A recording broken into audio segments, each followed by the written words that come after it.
আপু, আপু তুমি জানো আমাদের স্কুলে একজন নতুন টিচার আসছে। দেখতে অনেক ভালো।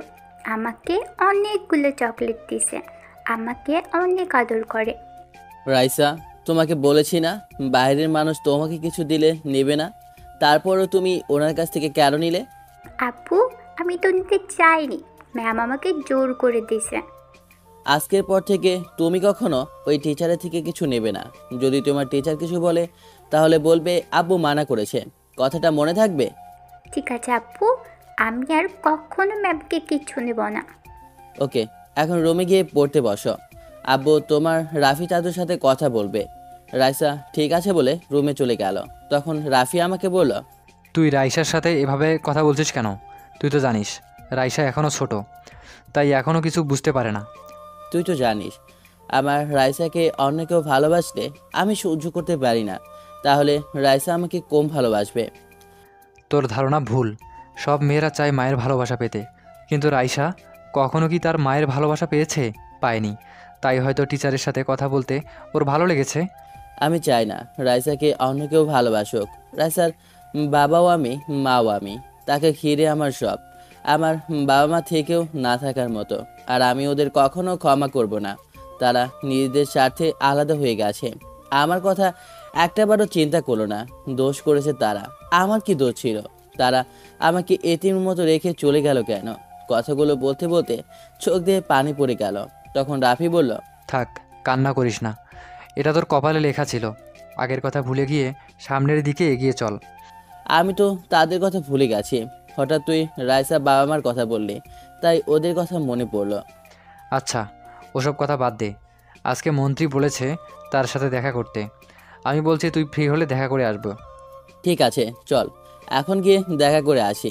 এ বলে আমি আর রাফি বাসা থেকে বেরিয়ে আসলাম। আসার সময় খালাকে বলে আসলাম রাইসাকে খাবার খাইয়ে ঘুম পাড়িয়ে দিতে। আমি আর রাফি আমার নিজের গাড়িতে উঠলাম। আমাদের গাড়ির সামনে এবং পিছনে 4টা গাড়ি আছে, সবগুলো আমার লোক। প্রায় 30 মিনিট পর মন্ত্রীর বাসায় চলে আসলাম। আমাকে দেখে মন্ত্রীর সিকিউরিটি গার্ড তাড়াতাড়ি গেট খুলে দিল।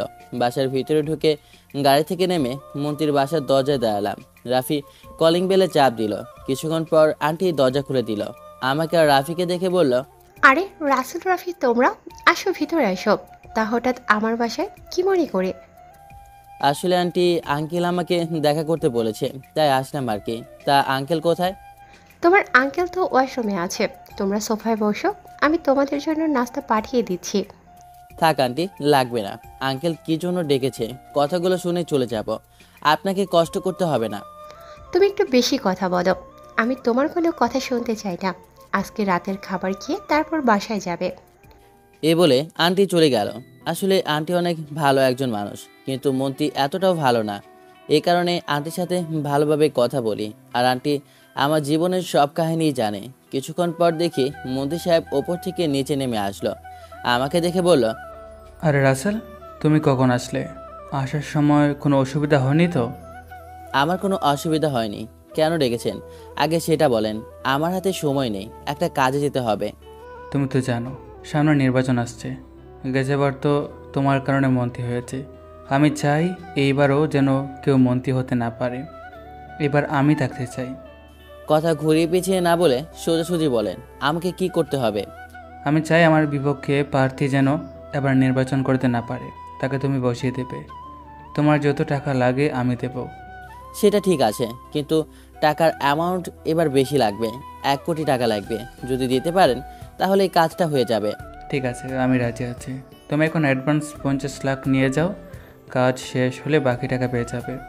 আপনি ভালো করে জানেন আমি কাজের আগে সব টাকা না নিয়ে কাজ করি না।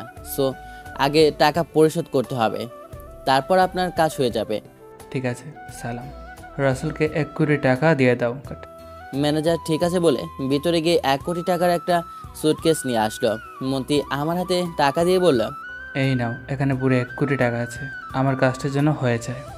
আজ পর্যন্ত এই রাসেল কোনো কাজে ব্যর্থ হয়নি। আপনার কাজ মনে করেন হয়ে গেছে, আমরা এখন আসি। হঠাৎ আন্টি আমাদের সামনে এসে বলল, খাওয়া দাওয়া না করে কোথাও যাওয়া হচ্ছে না। খাবার খেয়ে তারপর বাসায় যাবে। আমি সব কিছু রেডি করেছি। তোমরা ফ্রেশ হয়ে টেবিলে গিয়ে বসো। কি আর করার, আন্টির কথা ফেলতে পারলাম না। আমি রাফি ওয়াশরুমে ঢুকে ফ্রেশ হয়ে তাদের সাথে খাবার খেয়ে বিদায় নিয়ে চলে আসলাম। তারপর আমি আমার আস্তানায় গেলাম। আস্তানায় গিয়ে দেখি আমার লোক নয়নকে চেয়ারে বেঁধে রেখেছে। নয়ন আমাকে দেখে বলল, তুই আমাকে ধরে এনেছিস কেন? যদি আমার ভাই জানতে পারে তুই আমাকে ধরে আনছিস তাহলে তোকে দুনিয়ায় বাঁচিয়ে রাখবে না। তুই ভালো করে জানিস আমার কাজে কেউ বাধা দিলে আমি তাকে দুনিয়াতে বাঁচিয়ে রাখি না, তাহলে কেন আমার কাজে বাধা দিলি? তোর লোক আমার ভাইয়ের এরিয়া থেকে চাঁদা তুলতে গেছে, তাই ওদের বাধা দিছি। আমরা কি কখনো তোর এরিয়া থেকে কখনো চাঁদা তুলেছি? তাহলে তুই কেন আমাদের এরিয়া থেকে চাঁদা তুলতে গেলি? ভালো করে শোন, আমি রাসেল, সব জায়গা থেকে চাঁদা তুলবো। তোর ভাই রকি আমার কিছুই করতে পারবে না। তুই আবার আমার লোকের গায়ে হাত তুলেছিস। আজকে তোকে মেরে তোর ভাইয়ের কাছে পাঠিয়ে দেব, দেখি তোর ভাই আমার কি পা ফালাতে পারে। তুই একটা ভীতু। তোর যদি সাহস থাকে আমার ভাইয়ের সামনে আমাকে মেরে দেখা, তাহলে বুঝবো তোর অনেক সাহস। তোকে আমরা মাফিয়া কিং জানবো। ঠিক আছে, তাহলে আমি তোর চ্যালেঞ্জ অ্যাকসেপ্ট করলাম। কালকে বিকেলে তোর ভাইয়ের আস্তানায় গিয়ে তোকে মারবো। ওকে ছেড়ে দে। আমার কথা শুনে রাফি বলল, ওকে ছেড়ে দেওয়া কি ঠিক হবে? তাকে যদি মারতে না পারিস তাহলে ওদের সাহস বেড়ে যাবে। আরে ওকে আমি মারবো না। এসব ছোটোখাটো পাদিনে থেকে মেহেদি মারবে? মেহেদি একাই ওদের জন্য যথেষ্ট। মানে মেহেদি তাহলে বেঁচে আছে? ও এখনও মরেনি? আমরা তো ভেবেছিলাম মেহেদি আর দুনিয়াতে বেঁচে নেই। সেটা সময় হলে দেখতে পাবি। তুই এখনো দাঁড়িয়ে আছিস কেন? যা তাড়াতাড়ি, তা না হলে তোকে আমার লোক মারতে মারতে বের করবে। এমনি কালকে তোর দুনিয়ার শেষ দিন। আমার কথা শুনে নয়ন দৌড় দিয়ে আস্তানা থেকে বেরিয়ে গেল। আমি সবার কাছ থেকে বিদায় নিয়ে বাসায় চলে আসলাম। কলিং বেল চাপ দেওয়ার পর খালা এসে দরজা খুলে দিল। আমি খালাকে বললাম, খালা, রাইসা কি ঘুমিয়ে গেছে? ও কি খাবার খেয়েছে? আমার কথা কিছু বলেছে? হালকা খাবার খেয়েছি। তোমার কথা জিজ্ঞাসা করেছে। আমি বলেছি তোমার আব্বু একটু কাজে বাইরে গেছে, তুমি ঘুমিয়ে পড়ো, তোমার আব্বু কিছুক্ষণ পরে চলে আসবে। তারপর অনেক কষ্টে ঘুম পাড়িয়েছি।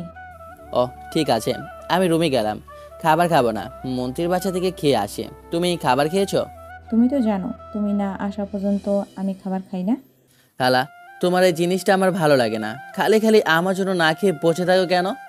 আমার কোনো ছেলে মেয়ে নেই, তোমাকে আমি নিজের ছেলের মতো দেখি, তাই তোমাকে ছাড়া খাবার খেতে পারি না। তুমি আমাকে রাস্তা থেকে তুলে এনে ঠাঁই দিয়েছো, তোমাকে ছাড়া খাবার খাবো কেমন করে? খালা, আপনি আমার কেউ না, তারপরেও আপনি আমাকে নিজের ছেলের মতো দেখেন। তাহলে আমার আপন বাবা মা আমার সাথে এরকম করলো কেন, সেটা কি তুমি বলতে পারবে খালা?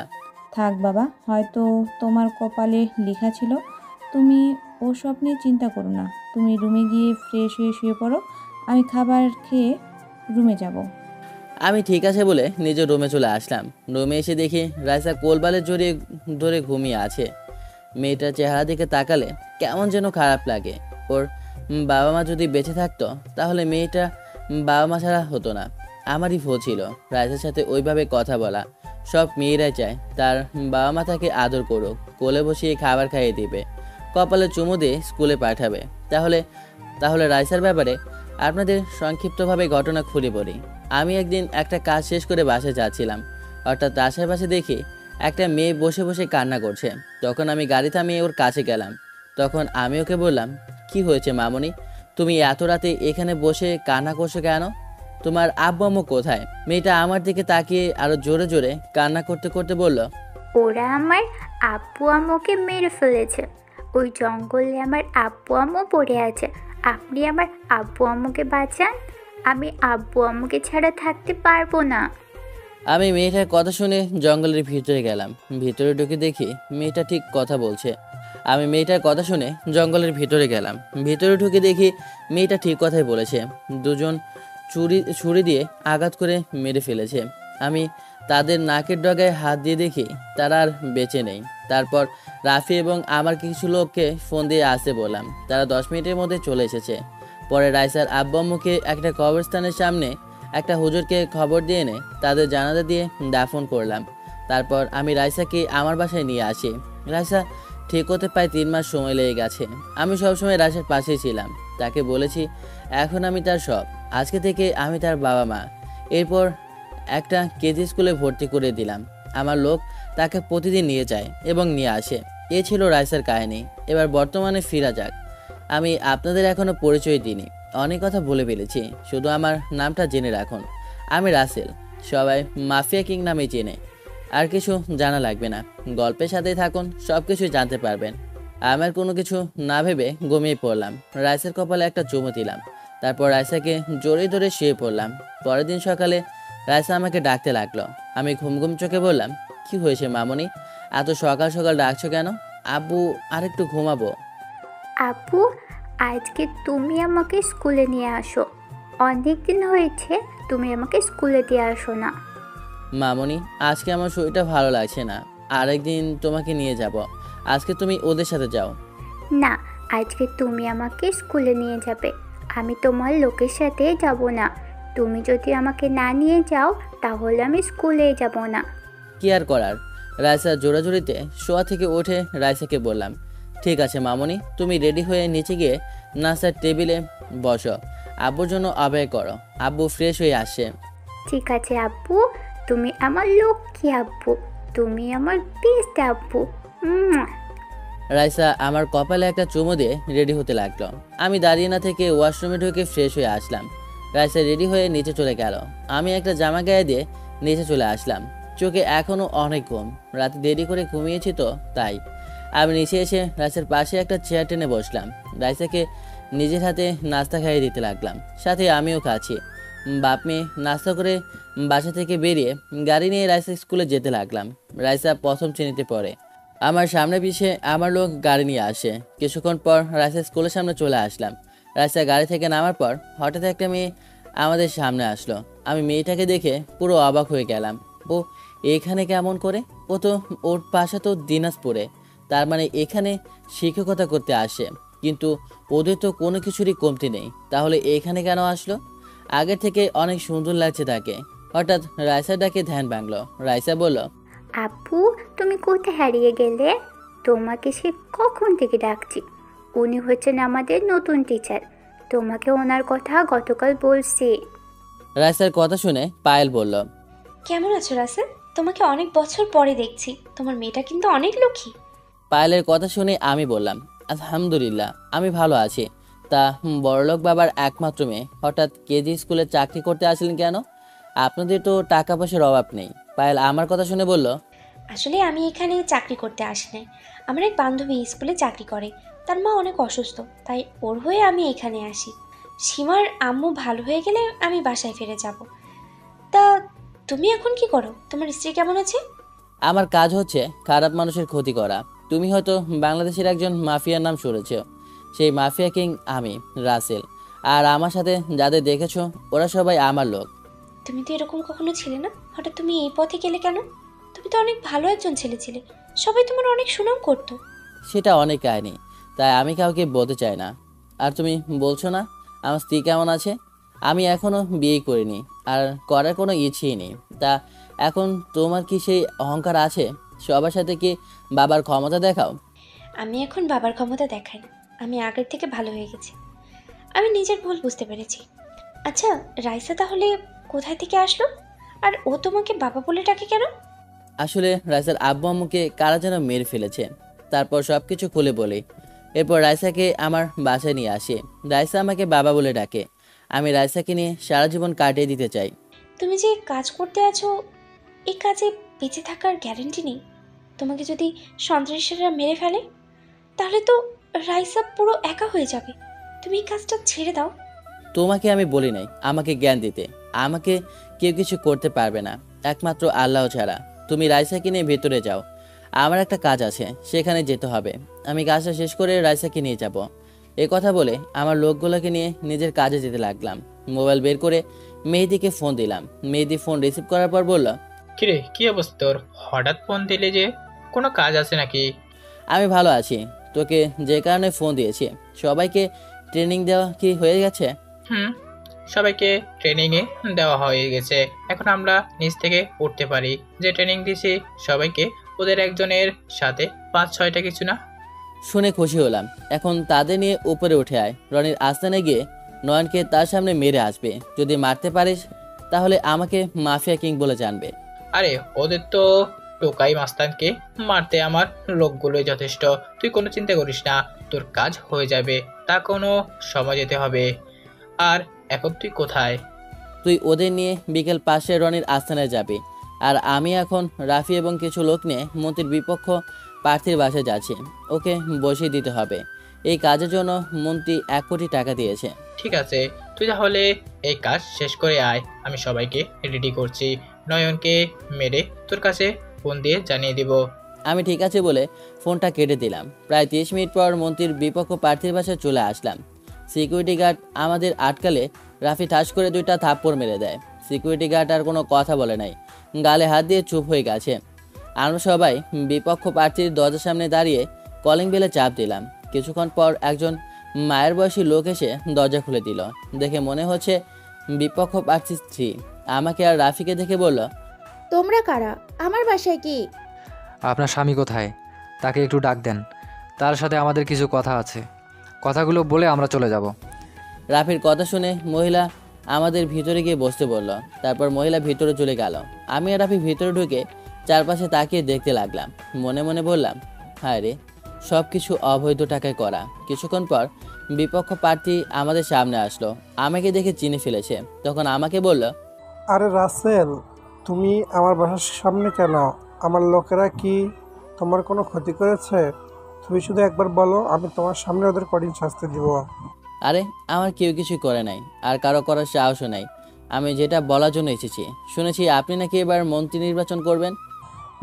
তুমি ঠিকই শুনছো। আমি ওই সাইফুলকে একবার হারিয়েই ছাড়বো। দেশের মানুষ আমার পক্ষে আছে। এবার আমার মন্ত্রী নির্বাচন কেউ ঠেকাতে পারবে না। তাই নাকি? তাহলে আমি বসে বসে ললিপপ খাবো? আপনাকে বসানোর জন্য 1 কোটি টাকা পেয়েছি। এখন আমি চাই আপনি বসে পড়ুন। তা না হলে এই রাসেল কি করতে পারে আপনি তা ভালো করে জানেন। আমি কখনো এবার বসবো না। এবার আমি নির্বাচন করবই। তুমি আমার কিছুই করতে পারবে না। তুমি জানো না আমার হাত বড় মাফিয়াদের সাথে আছে। আপনি মনে হয় জানেন না আপনার কোথায় কি আছে। আমি সব কিছুই জানি। আপনার ঢাকায় 6টা বাড়ি আছে, সব অবৈধ টাকায় করা। গুলশানের ভিতরে 5টা মদের গোডাউন আছে, 3টা আবাসিক হোটেল আছে। এখানে মেয়েদের দিয়ে ব্যবসা করেন। আরও অনেক কিছু আছে, সেগুলোর কথা নাইবা বললাম। আমি যদি এগুলো দেশের মানুষকে দেখাই এবং ধ্বংস করে দিই, তাহলে আপনি কিভাবে নির্বাচন করবেন? আমি যদি সরকারের কাছে সব কিছু বলে দিই, তাহলে আপনি কোথায় যাবেন? প্লিজ রাসেল, তুমি আমার এত বড় সর্বনাশ করো না। আমি তোমার কথায় রাজি আছি। আমি মন্ত্রী নির্বাচন করব না, তারপরেও তুমি আমার ক্ষতি করো না। কথাটা যেন মনে থাকে। তা না হলে আমি কি করতে পারি আপনি ভালো করেই জানেন। আমার যেন আপনার বাসায় আর না আসতে হয়। আবার যদি আসি, তাহলে আপনি দুনিয়ায় বেঁচে থাকবেন না। এ বলে বিপক্ষ প্রার্থীর বাসা থেকে বেরিয়ে আসলাম। বিপক্ষ প্রার্থীর বাসা থেকে বেরিয়ে সোজা স্কুলের সামনে চলে গেলাম। গেটের সামনে গিয়ে দেখি রাইসার পায়েল দাঁড়িয়ে আছে। আমাকে দেখে রাজা দৌড় দিয়ে আমার সামনে আসলো। কি ব্যাপার মামনি, আজকে তোমার পড়ালেখা কেমন হয়েছে? কোনো শিক্ষক তোমার গায়ে কি হাত তুলেছে?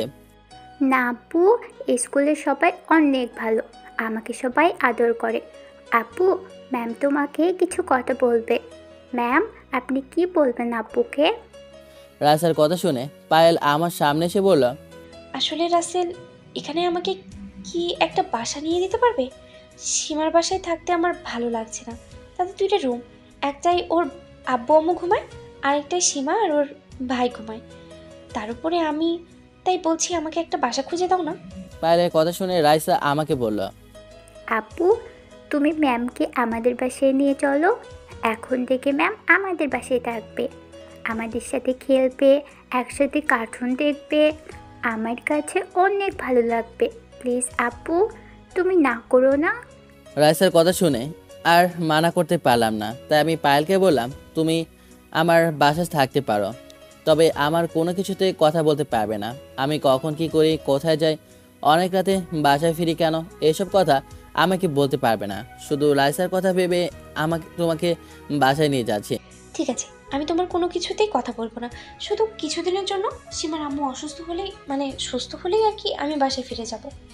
আমি ঠিক আছে বলে পায়েলকে গাড়িতে উঠতে বললাম। রাইসাকে মাঝখানে বসালাম। আমি আর পায়েল রাইসার 2 পাশে বসলাম। কিছুক্ষণ পর বাসায় চলে আসলাম। গাড়িতে কেউ কোনো কথা বললাম না। গাড়ি থেকে নেমে আমি পায়েল এবং রাইসার দরজার সামনে দাঁড়িয়ে কলিং বেলে চাপ দিলাম। কিছুক্ষণ পর খালা এসে দরজা খুলে দিল। আমাদের সাথে পায়েলকে দেখে খালা বলল, আসলে এই মেয়েটা কে? তাকে তো চিনতে পারলাম না। তোমার কি কিছু হয়? আসলে খালা, ও হচ্ছে পায়েল, আমরা দুজনেই একসাথে দিনাজপুরে পড়েছি। এখানে একটা বান্ধবীর বাসায় এসেছি। ও এই ব্যাপার, তোমার কোনো সমস্যা নেই মা, তোমার যত দিন মন চায় থাকতে পারো। রাইসা আর আমি বাসায় সব সময় থাকি, রাসেল কাজে কামে বেশিরভাগ বাইরে থাকে। তারপর সব কিছু খুলে বললাম। ঠিক আছে খালা, তুমি পায়েলকে একটা রুম দেখিয়ে দাও। আমি আমার রুমে গেলাম। আমি এখন একটু রেস্ট নিব। কোনো কিছু দরকার হলে রাফি অথবা বাইরের লোককে বলবে, তারা এনে দিবে। ঠিক আছে রাসেল, তুমি রুমে গিয়ে রেস্ট নাও, খাবারটা খেয়ে ঠিক আছে রাসেল, তুমি রুমে গিয়ে রেস্ট নাও, খাবারটা খেয়ে ঘুম যেতে, তাহলে অনেক ভালো হতো। ওকে খালা, আমি ফ্রেশ হয়ে আসছি, তুমি খাবার রেডি করো। আর পায়েল, তুমি উপরে ডান পাশে রুমে চলে যাও, রুমে সব কিছুই আছে। পায়েল ঠিক আছে বলে উপরে চলে গেল। আমিও আর কোনো কথা না বলে রাইসাকে কোলে নিয়ে রুমে চলে আসলাম। বাপ মেয়ে দুজনে একসাথে গোসল করে রাইসাকে জামা কাপড় পরিয়ে দিয়ে আমি একটা জামা গায়ে দিয়ে দুজনেই নিচে চলে আসলাম। আমি খালা এবং রাইসার চেয়ার টেনে বসলাম। তারপর পায়েলের জন্য অপেক্ষা করতে লাগলাম। কিছুক্ষণ পর সিঁড়ির ওপর থেকে চোখ পড়তেই আমি চমকে উঠলাম। দেখি পায়েল একটা নীল রঙের জামা গায়ে দিয়ে নিচে নামতেছে। দেখতে অনেক কিউট লাগছে। আরে আমি কি বলছি, আমার জীবনে এসব ভালোবাসা হবে না। পায়েল নিচে এসে রাইসার পাশে একটা চেয়ার টেনে বসলো। তারপর খালা খাবার বেড়ে দিতে লাগলো। হঠাৎ দেখি রাফি এক জায়গায় দাঁড়িয়ে আসে। তখন আমি বললাম, কি রে, তুই ওখানে দাঁড়িয়ে আছিস কেন? তোকে কি বলে বসাতে হবে, নাকি তোর লজ্জা করছে আমাদের সাথে বসতে? আসলে তেমন কিছু না, তোরা খেয়ে নে, আমি পরে খাবো।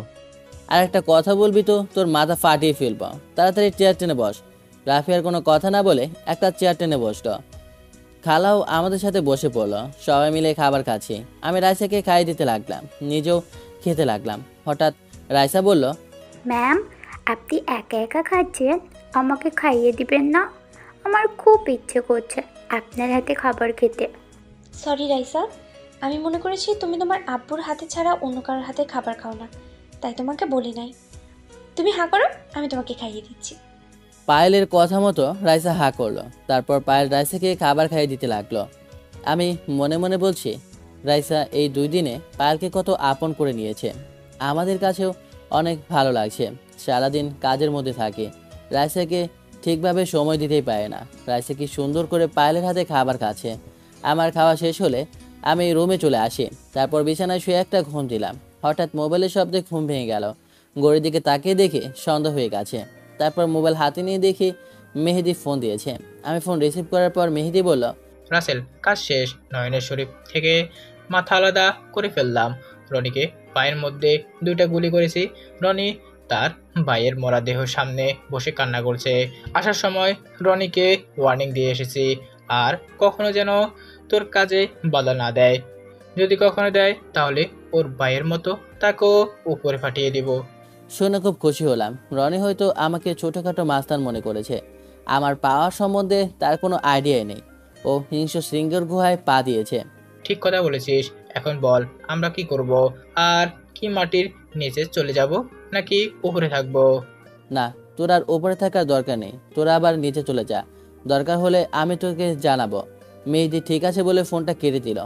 আমি বিছানা থেকে উঠে ওয়াশরুমে ফ্রেশ হতে চলে গেলাম। ফ্রেশ হয়ে একটা জামা গায়ে দিয়ে রুম থেকে বেরিয়ে আসতে কারোর সাথে ধাক্কা খেয়ে দুজনেই পড়ে গেলাম।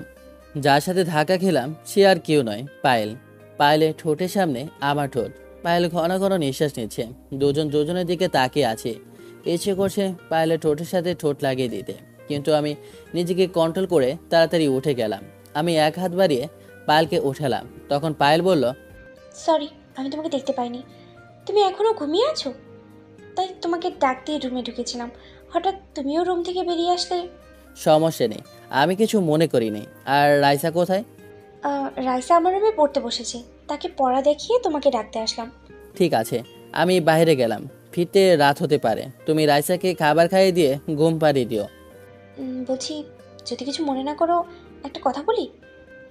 আমি তোমাকে টাকা দিচ্ছি, আসার সময় আমার জন্য কিছু ক্যাডবেরি নিয়ে এসো। তোমার টাকা লাগবে না, আমার কাছে কি টাকা নেই?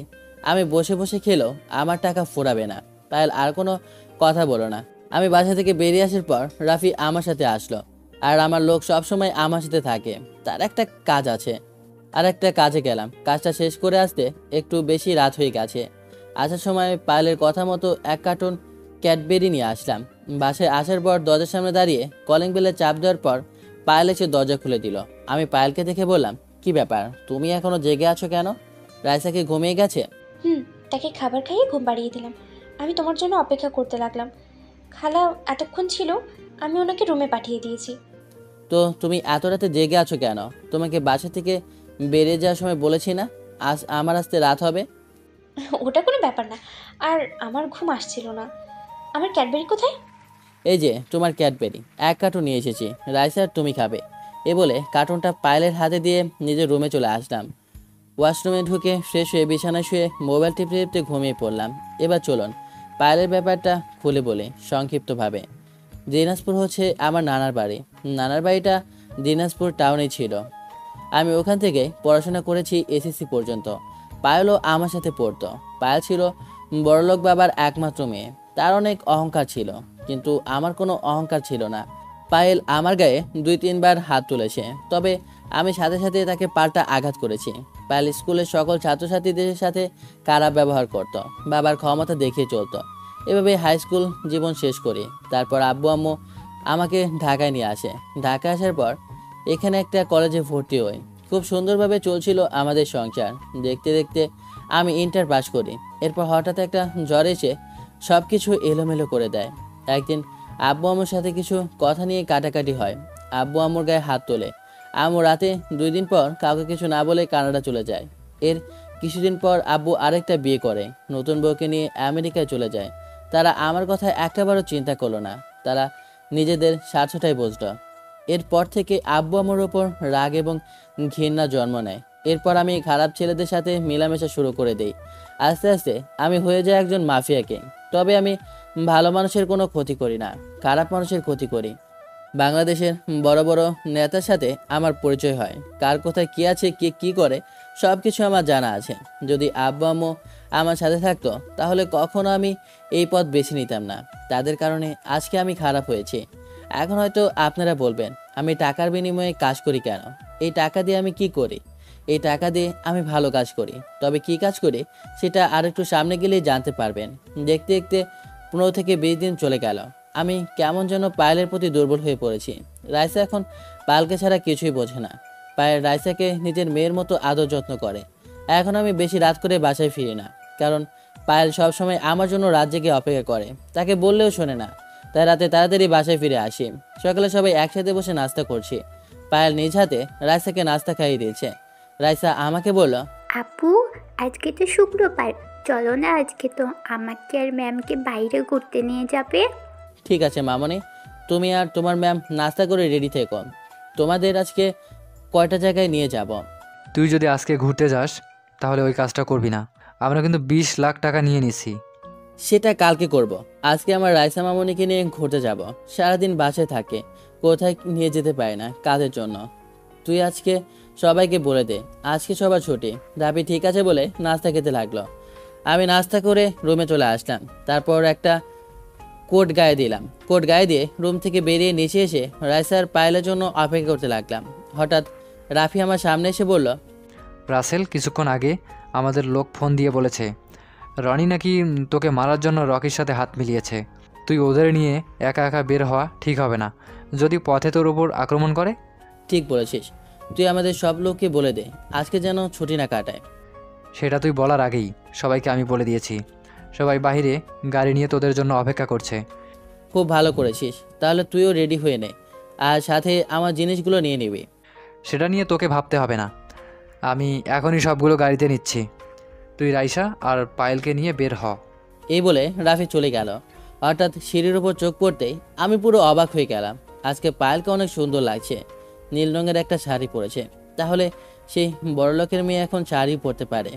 পায়েলকে দেখে ইচ্ছে করছে তাকে একটাবার জড়িয়ে ধরি, কিন্তু আমি ওকে কোন অধিকারে জড়িয়ে ধরব?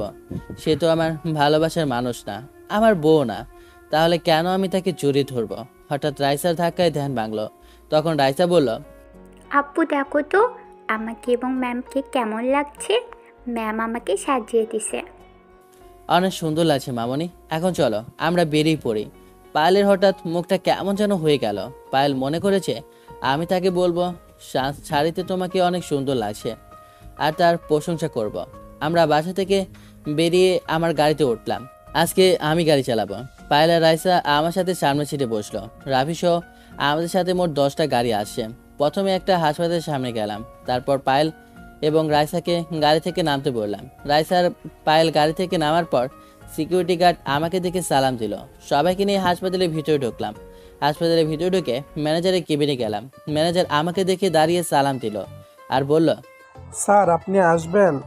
আমাকে একটাবার বলতেন, আমি নিজেই আপনার বাসায় চলে আসতাম। আমি এখানে আসি হাসপাতালটা দেখার জন্য। কোনো অসুবিধা হচ্ছে না তো? রোগীদের খেয়াল ঠিক মতো রাখেন তো? আমরা সবাই রোগীদের খেয়াল রাখছি, তাদের সবসময় সেবা যত্ন করি, তাদের কোনো কিছু কমতি রাখছি না। আপনি রোগীদের সাথে কথা বলতে বুঝতে পারবেন। আমি আপনার কথা বিশ্বাস করি বলে আপনাকে ম্যানেজারের দায়িত্ব দিয়েছি। আমার আর দেখা লাগবে না। রাফি ম্যানেজারকে 50 লাখ টাকা দিয়ে দেয়। এ বলে রাইসার পায়েলকে নিয়ে হাসপাতাল থেকে বেরিয়ে আসলাম। তারপর গাড়িতে উঠে একটা এতিমখানার সামনে গেলাম। আসার সময় ওদের জন্য কিছু জামা কাপড় এবং খাবার নিয়ে আসলাম। সবাইকে জামা কাপড় দিলাম আর সবার সাথে বসে খাবার খেলাম। তারপর সবার থেকে বিদায় নিয়ে একটা বৃদ্ধাশ্রমে চলে আসলাম। পায়েল কোনো কথা বলছে না, শুধু দেখে যাচ্ছে আর অবাক হয়ে আমার দিকে তাকিয়ে থাকে। বৃদ্ধাশ্রমের সামনে গাড়ি থামিয়ে সবাই ভিতরে ঢুকলাম। আমাকে দেখে সবাই এসে জড়িত হলো। আসার সময় মহিলাদের জন্য একটা করে শাড়ি এবং পুরুষদের জন্য লুঙ্গি পাঞ্জাবি নিয়ে আসলাম। তাদের সবাইকে সবটা বুঝিয়ে দিলাম। এই বৃদ্ধাশ্রম যারা দেখাশোনা করে তাদেরকে বললাম, এখানে কি সব কিছু ঠিক মতো চলছে? খাওয়া দাওয়া কোনো সমস্যা হচ্ছে না তো? যদি শুনি আমার আব্বু আম্মুরা কষ্ট পাচ্ছে তাহলে কাউকে আমি ছাড়বো না। যখন যার যেটা লাগবে দ্রুত এনে দিবে। আরও কিছুক্ষণ কথা বললাম এবং বৃদ্ধাশ্রমের সবাইকে বলেছি, কোনো অসুবিধা হচ্ছে না তো? সবাই বললো কোনো অসুবিধা হচ্ছে না। তারপর ওদের থেকে বিদায় নিয়ে মার্কেটে গিয়ে পায়েল এবং রাইসের জন্য কিছু মার্কেট করলাম। তারপর একটা রেস্টুরেন্টে ঢুকে খাবার খেলাম। তারপর বাসায় চলে আসলাম। বাসায় আস্তে আস্তে রাত 10টা বেজে গেছে। এতক্ষণ সময় পায়েল একটা কথা বলে নাই, শুধু আমার কাজ কাম দেখেছে। বাসায় আসার পর রাইসাকে বললাম, মামনি আজকে ঘোরাঘুরি করে তোমার কাছে কেমন লাগছে? অনেক ভালো লেগেছে আপু। তুমি সবার গরিব দুঃখী মানুষের খেয়াল রাখো, এটা দেখে আমার অনেক ভালো লেগেছে। ঠিক আছে মামনি, তুমি একটু রুমে যাও, আমি তোমার ম্যামের সাথে একটু কথা বলবো। রাইসা ঠিক আছে বলে রুমে চলে গেল। এবার আমি পায়েলকে বললাম, আচ্ছা পায়েল, তোমাকে যে সকালবেলা থেকে দেখলাম আমাদের সাথে বের হওয়ার পর তুমি একটা কথা বলো নাই কেন? কি হয়েছে তোমার? আমার কিছু হয়নি রাসেল, আমি তোমার কাজ কাম দেখেই আজকে মুগ্ধ হয়ে গেলাম। তোমার এইসব কাজ আমার অনেক ভালো লেগেছে। আমি কথা বলার আসলে ভাষা হারিয়ে ফেলেছি, কি বলবো তোমায়। তুমি মনে করেছো কি আমি এতটাই খারাপ? আসলে তুমি যতটা খারাপ ভাবছো এ রাসেল এতটাও খারাপ না। আমি এসব কাজ করে যে টাকা নিই সব টাকা এই গরিব দুঃখী মানুষের পিছনে খরচ করি। এখন হয়তো তুমি বলবে এসব হারাম টাকা। আমি বলবো একটা টাকাও হারাম না, কারণ এসব টাকা গরিবদের হকের টাকা। বড় বড় নেতা গরিবদের পেটে লাথি দিয়ে এসব টাকা নিয়ে নিয়েছে। আর সেই টাকা আমি নিজের কাজের বিনিময়ে নিয়ে আসি। আর সেই টাকা দিয়ে তাদের জন্য হাসপাতাল, এতিমখানা, স্কুল, বৃদ্ধাশ্রম এগুলো করে দিয়েছি। হঠাৎ দেখি পায়েলের চোখে পানি। তখন আমি বললাম, এই পায়েল তুমি কান্না করছো কেন? আমি কি খারাপ কিছু বলেছি? আমার কথায় কি কষ্ট পেয়েছো? এ কথা বলার সাথে সাথে পায়েল আমাকে জড়িয়ে ধরলো। কিছুক্ষণ জড়িয়ে ধরার পর রুমে চলে গেল। আমি তো কিছুই বুঝতে পারলাম না। এত কিছু বোঝে লাভ নেই। আমি আমার রুমে চলে আসলাম। রুমে এসে ফ্রেশ হয়ে বিছানায় শুয়ে পড়লাম। পরের দিন সকালে রাফি এবং কিছু লোক নিয়ে রকির আস্তানায় গেলাম। রকি হয়তো আমাকে এভাবে তার এখানে দেখবে আশা করে নাই। রকির সাথে রনিও আছে। তখন রকি বলল, আরে ভাই, আপনি আমার এখানে? আপনি একটা ফোন দিলে তো আমি আপনার কাছে চলে আসতাম। আপনি শুধু শুধু কষ্ট করে আসতে গেলেন কেন? ওই তোরা ভাইকে চেয়ার দে। আমি এখানে বসতে আসি নাই, শুধু তোকে আর রনিকে একটা ওয়ার্নিং দিতে আসছি। শুনেছি রনি নাকি আমাকে মারার জন্য তোর কাছে এসেছে। তুই যদি আমার বা আমার লোকদের উপর একটা আঘাত করিস তাহলে তোদের দুইটাকে দুনিয়ায় বাঁচিয়ে রাখবো না, কথাটা মনে রাখিস। ভাই, আপনি মানুষের কথা বিশ্বাস করবেন না। কোথায় আপনি আর কোথায় আমি? আমি তো আপনার একটা পশম ছিঁড়তে পারবো না। তাহলে রনি তোর কাছে এসেছে কেন? তোর তো ওর সাথে ভেজাল ছিল। ভাই, রনি আমার কাছে ক্ষমা চাইতে এসেছে। সে তার ভুল বুঝতে পেরেছে, তাই আমিও তাকে ক্ষমা করে দিয়েছি। দুজনে এখন আগের মতো হয়ে গিয়েছি। আগের মতো হয়েছিস ভালো কথা। যদি কখনো আমার ক্ষতি করার চেষ্টা করিস তাহলে রনির ছোট ভাইকে যেভাবে মেরেছি তোদেরকে সেইভাবে মারবো, কথাটা মনে রাখিস। এই কথা বলে রকির আস্তানা থেকে বেরিয়ে গাড়ি নিয়ে বাসায় চলে আসলাম। কলিং বেলে চাপ দেওয়ার পর পায়েল এসে দরজা খুলে দিল। আমাকে দেখে বলল, তুমি এত সকাল সকাল কোথায় গেছো? আর নাস্তাটাও করে যাওনি? তুমি তো এত সকাল ঘুম থেকে ওঠো না। আসলে সকালে একটা কাজ ছিল, সেটা শেষ করে আসছি। খালাকে বলো টেবিলে নাস্তা দিতে, আমি ফ্রেশ হয়ে আসছি। খালা রান্নাঘরে, তুমি গিয়ে ফ্রেশ হয়ে আসো, আমি টেবিলে নাস্তা দিচ্ছি। আমি ঠিক আছে বলে রুমে চলে আসলাম। তারপর ফ্রেশ হয়ে নিচে চলে আসলাম। পায়েল আমার সামনে নাস্তা দিল। হঠাৎ পায়েল যেটা বলল সেটা শুনে আমার মনটা পুরো খারাপ হয়ে গেল। পায়েল এটা কি করে বলছে? রাসেল, আমি কালকে সকালে বাড়িতে চলে যাব। সীমার আম্মু এখন সুস্থ আছে, আব্বু কালকে গাড়ি পাঠিয়ে দেবে। আরও কিছুদিন থেকে যাও। আর সীমা স্কুলে আসলে সমস্যা কোথায়? তুমি আমার বাসায় আরও কিছুদিন থাকো। আমার মনে হয় রাইসা তোমাকে ছাড়া থাকতে পারবে না। আমার থেকে এখন তোমাকে ভালোবাসে। হঠাৎ রাইসা আমাদের সামনে এসে বলল, ম্যাম, আপনি জানেন না আপনাকে ছাড়া আমি থাকতে পারবো না।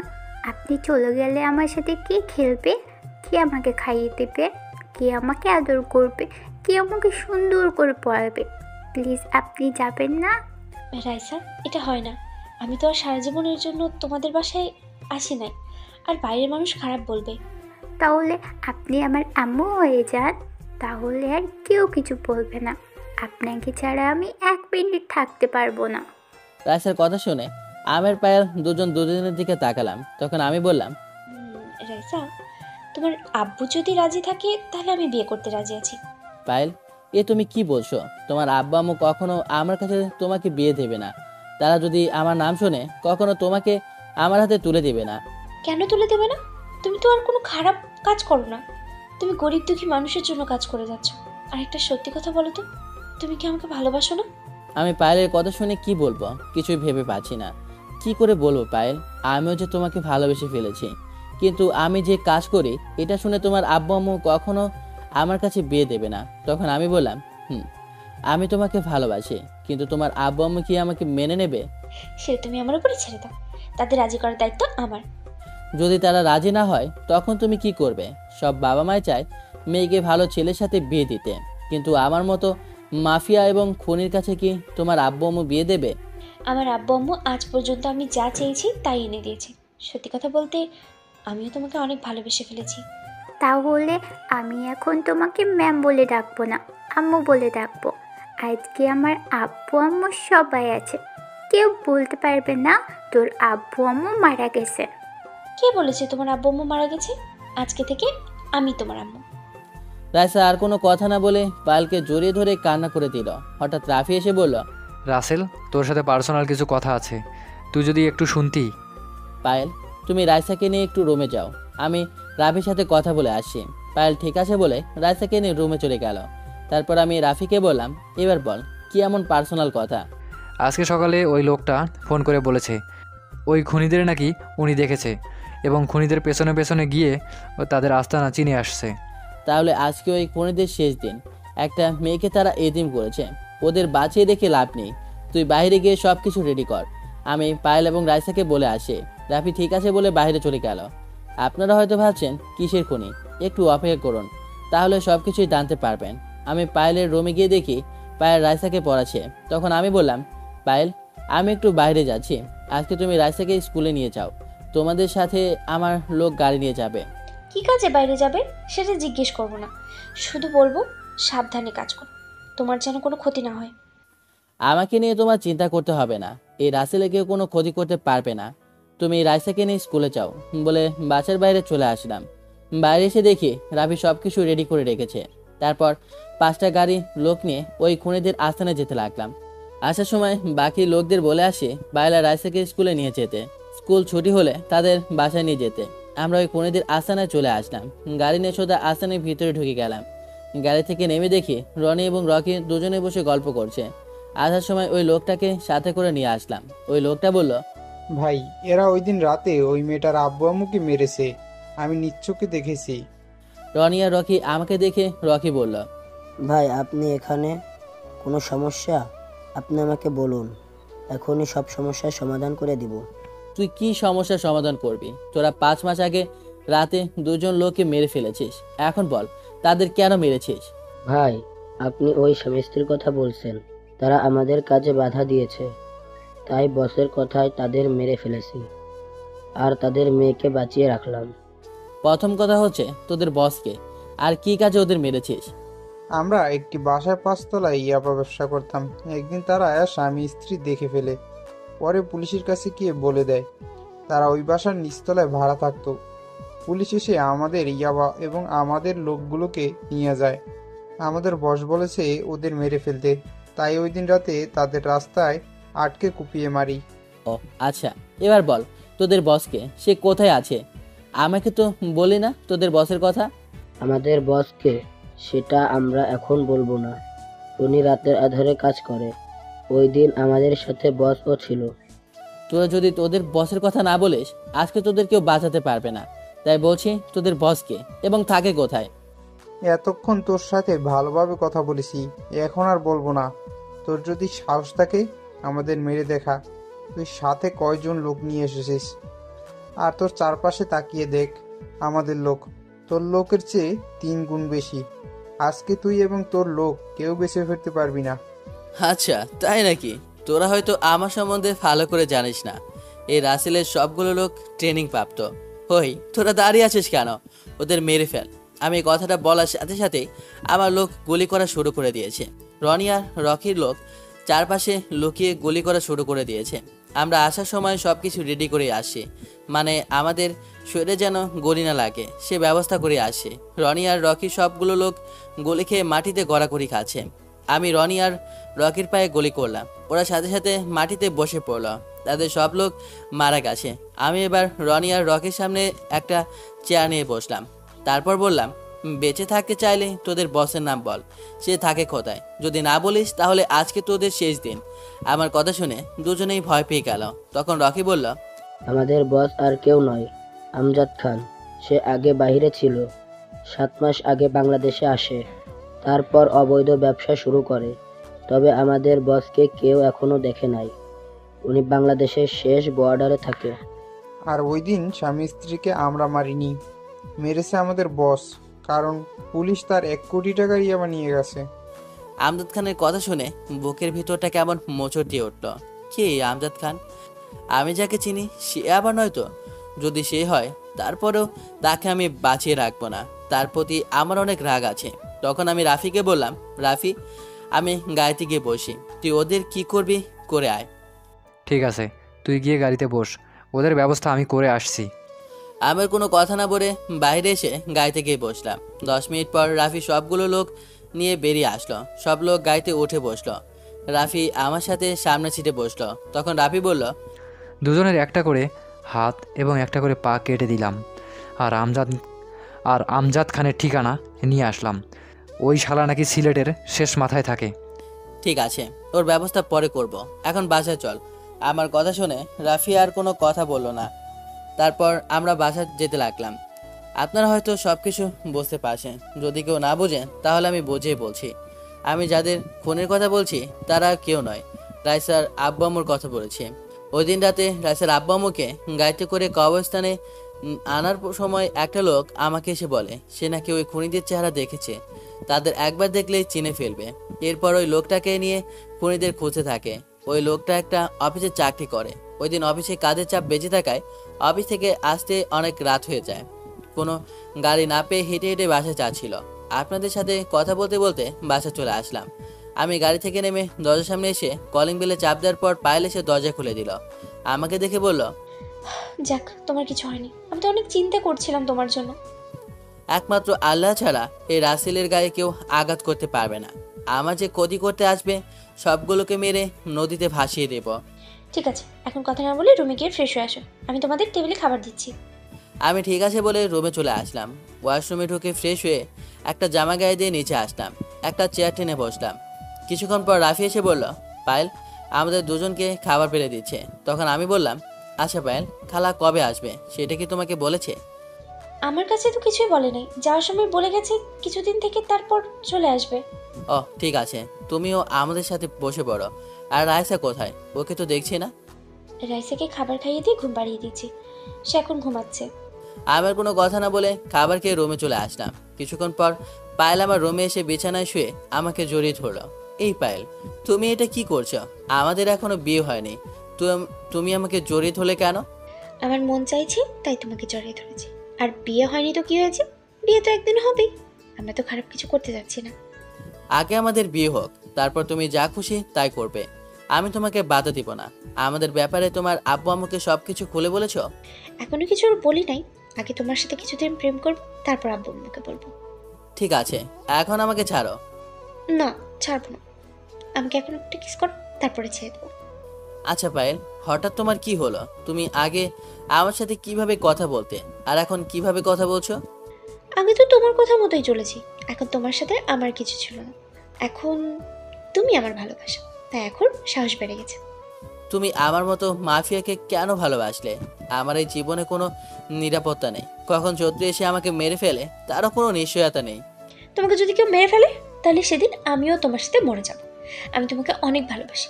তোমাকে ভালোবেসেছি শুধুমাত্র গরিব দুঃখীদের পাশে দাঁড়ানোর জন্য। আর আমি জানি তুমি ভালো মানুষের কোনো ক্ষতি করবে না, তুমি খারাপ মানুষের ক্ষতি করবে। তুমি জানো পায়েল, যখন রাস্তা দিয়ে গাড়ি নিয়ে যাই তখন এই সব গরিব দুঃখীদের রাস্তার পাশে পড়ে থাকতে দেখি, তখন নিজের কাছে অনেক খারাপ লাগে। তাই ওদের জন্য এই কাজগুলো করে যাচ্ছি। আর আমার এই খারাপ কাজ করার কোনো ইচ্ছে ছিল না। একমাত্র আব্বু আম্মুর কারণে এই পথটা বেছে নিতে বাধ্য হয়েছি। আমি বলি কি, তুমি সব কাজ ছেড়ে দাও। আমরা দুজনে বিয়ে করে আবার সব কিছু নতুন করে শুরু করব। এখন আমি এই কাজ ছাড়তে পারবো না। আমি তখনই এই কাজ ছেড়ে দেব যখন বাংলাদেশ থেকে সব ময়লা আবর্জনা পরিষ্কার করতে পারবো। সেই দিন আমি নিজেই এসব কাজ ছেড়ে দিব। এখন ছেড়ে দিলে খারাপ লোকগুলো চান্স পেয়ে যাবে। রাস্তাঘাটে মানুষ নিরাপদে চলতে পারবে না। একমাত্র আমার কারণে এই দেশের মানুষ নিরাপদে চলতে পারে। আমার কথাটা শেষ না হতেই পায়েল এমন কিছু করবে সেটা আমি কখনো ভাবতে পারিনি। পায়েল আমার সাথে এটা কি করলো? আমার কথা শেষ হতেই পায়েল আমার ঠোঁটের সাথে ঠোঁট লাগিয়ে দিল। আমাকে শক্ত করে জড়িয়ে ধরে কিস করতে লাগলো। প্রায় 5 মিনিট পর ছেড়ে দিল। আমি হাঁপাতে হাঁপাতে বললাম, পায়েল, এটা তুমি কি করলে? আমি তোমার কাছে এমন কিছু আশা করিনি। আমি বলেছি না আমাদের বিয়ের আগে কিছু হবে না। আমি তো বেশি কিছু করি নাই, শুধু তোমাকে কিস করেছি। আর আমি তোমাকে ভালোবেসে কিস করেছি। ঠিক আছে, এখন তুমি আমার রুম থেকে যাও। দেখো রাইসা একা একা কি করছে। পায়েল ঠিক আছে বলে রুম থেকে বেরিয়ে গেল। দেখতে দেখতে একটা মাস চলে গেল। পায়েল আর আমার ভালোবাসা আগের মতোই আছে। কালকে নির্বাচন। এই 1 মাসে আর কোনো কাজ করি নাই। নির্বাচন শেষ হলে আমার একটা মিশন আছে। দেখতে দেখতে নির্বাচন শেষ হলো। এবারও জাহিদ খান পাশ হয়েছে। তাই জাহিদ খানের কাছ থেকে কেউ কিছু নিতে পারে নাই। আজকে পায়েল তাদের বাড়িতে চলে যাবে। সব কিছু গুছিয়ে নিচে আসলো। সাথে রাইসাও আসে। রাইসা আমার পাশে একটা চেয়ার টেনে বসলো।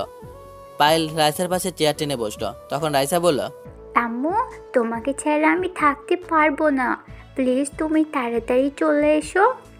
ঠিক আছে আম্মু, কিছুদিন অপেক্ষা করো, তারপরে আম্মু একেবারের জন্যই তোমার কাছে চলে আসবে। তোমার নানা নানিকে তো রাজি করাতে হবে। তুমি যদি রাজি করাতে না পারো তাহলে আমি তাদের কাছে তোমাকে ভিক্ষা চাইবো। তারপরেও তোমাকে আমার আম্মু বানাবো। পায়েল রাইসাকে জড়িয়ে ধরে কান্না করে বলল, তুমি আমাকে এত ভালোবাসো কেন? তোমাকে ছেড়ে যেতে মন চাইছে না? কারণ তোমাকে আমি অনেক ভালোবাসি। নিজের আপন মা বানিয়েছি। তোমাকে ছাড়া থাকবো কি করে? আমি নানা নানির সাথে কথা বলে তোমাকে এই বাসায় নিয়ে আসবো। তুমি চিন্তা করো না আম্মু, তোমার নানা নানি রাজি না হলেও আমি তোমার কাছে চলে আসবো। এখন কান্না থামাও আর নাস্তা শেষ করে নাও। আর তোমার আব্বু বলেছে কেন তোমাকে এত জরুরি বাসায় যেতে? সেটা বলে নাই, তবে বলছে আমার জন্য নাকি খুশির সংবাদ আছে, সেটা বাড়িতে গেলেই বলবে। ও, নাস্তা শেষ করে নাও। তোমার আব্বু গাড়ি পাঠিয়ে দিয়েছে। রাফি আমাকে বলেছে তোমার গাড়ি চলে এসেছে। পায়েল আর কোনো কথা না বলে নিজে নাস্তা করলো, সাথে রাইসাকে খাইয়ে দিল। নাস্তা শেষ করার পর আমার লোকগুলোকে বললাম পায়েলের ব্যাগ গাড়িতে নিয়ে রাখতে। পায়েল রাইসাকে বলল, রাইসা মামুনি, তুমি একটু বাইরে যাও তো, তোমার আব্বুর সাথে আমি একটু কথা বলে আসছি। রাইসা ঠিক আছে বলে রাফির সাথে বাসার বাইরে চলে গেল। রাইসা আর রাফি বেরিয়ে যাওয়ার সাথে সাথে পায়েল আমাকে জড়িয়ে ধরে ঠোঁটের সাথে ঠোঁট লাগিয়ে দিল। প্রায় 5 মিনিট পর ছেড়ে দিয়ে নিজেই কান্না করতে লাগলো। তখন আমি বললাম, এই পায়েল, তুমি কান্না করছো কেন? তোমাকে শক্ত হতে হবে। তুমি এইভাবে ভেঙে পড়লে তো কিছুই হবে না।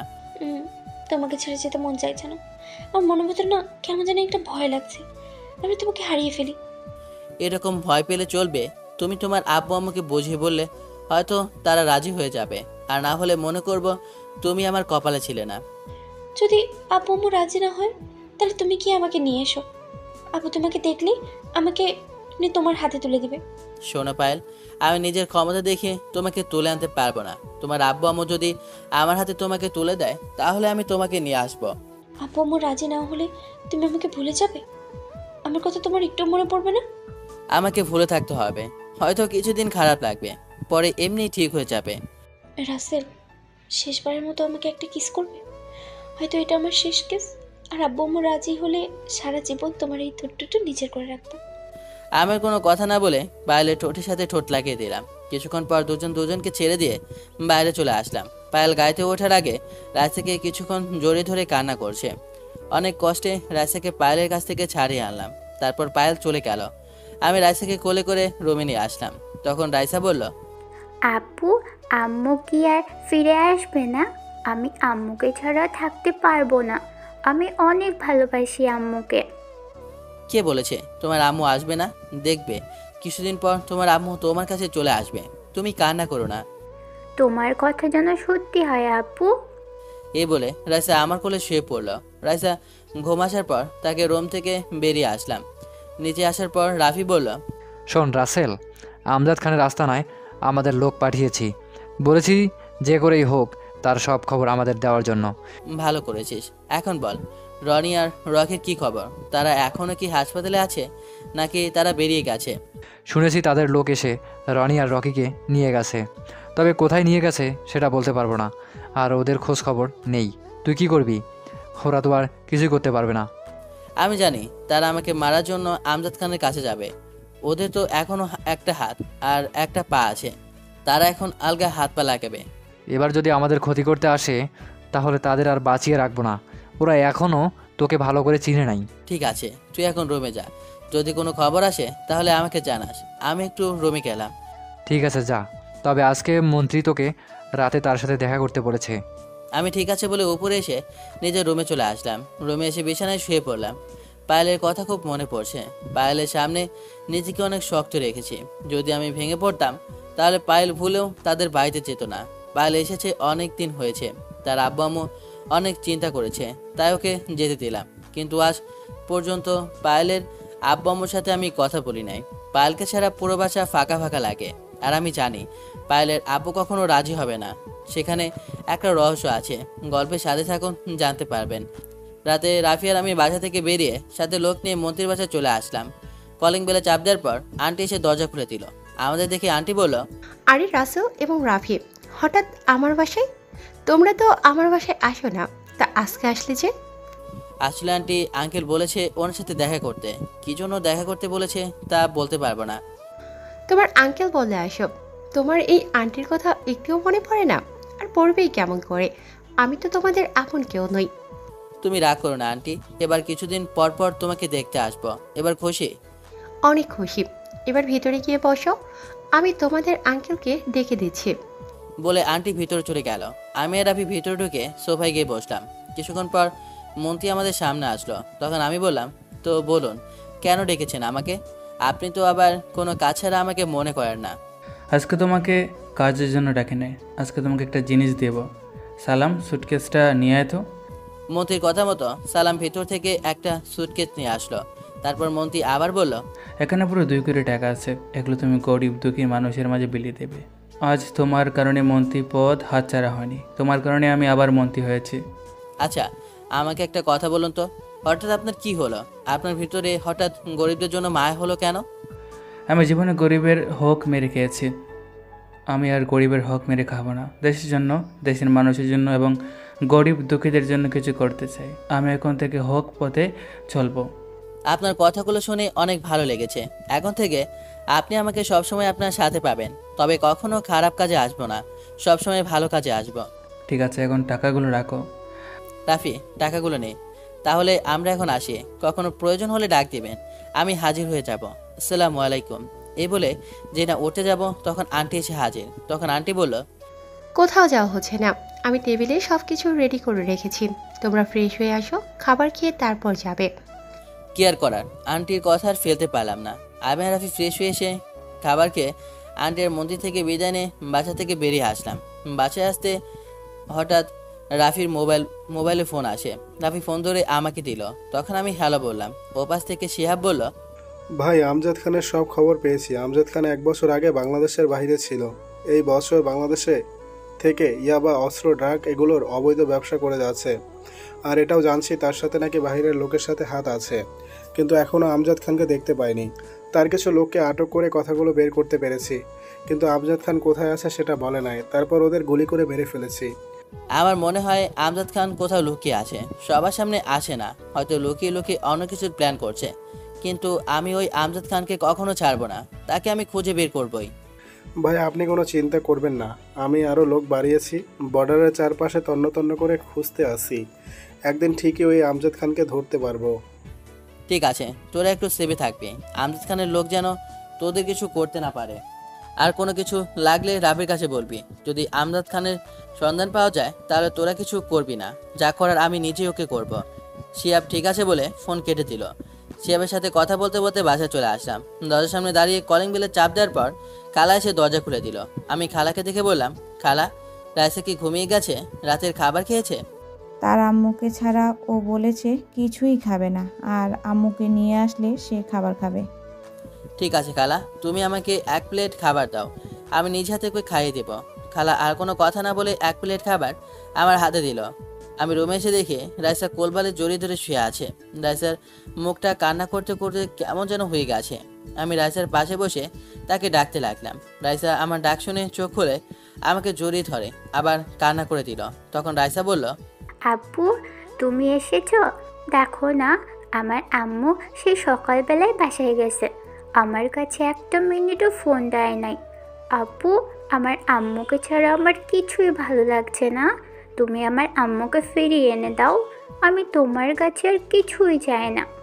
রাইসার কথা শুনে কি বলবো, কোনো ভাষা খুঁজে পাচ্ছি না। মেয়েটা পায়েলকে অনেক ভালোবেসে ফেলেছে। এখন যদি পায়েলকে রাইসার কাছে না এনে দিই তাহলে রাইসা অসুস্থ হয়ে পড়বে। আমাকে যে করেই হোক পায়েলকে এই বাড়িতে নিয়ে আসতে হবে। কিন্তু আমার একটা জিনিস মাথায় ঢুকছে না, পায়েল সেই সকালবেলা থেকে বেরিয়ে গেল, এখন পর্যন্ত একটা ফোন দিয়ে বললো না। নাকি পায়েল কোনো বিপদে পড়েছে? আগে রাইসাকে বুঝিয়ে খাবার খাইয়ে ঘুম পাড়িয়ে দিয়ে রুমে গিয়ে পায়েলকে ফোন দিব।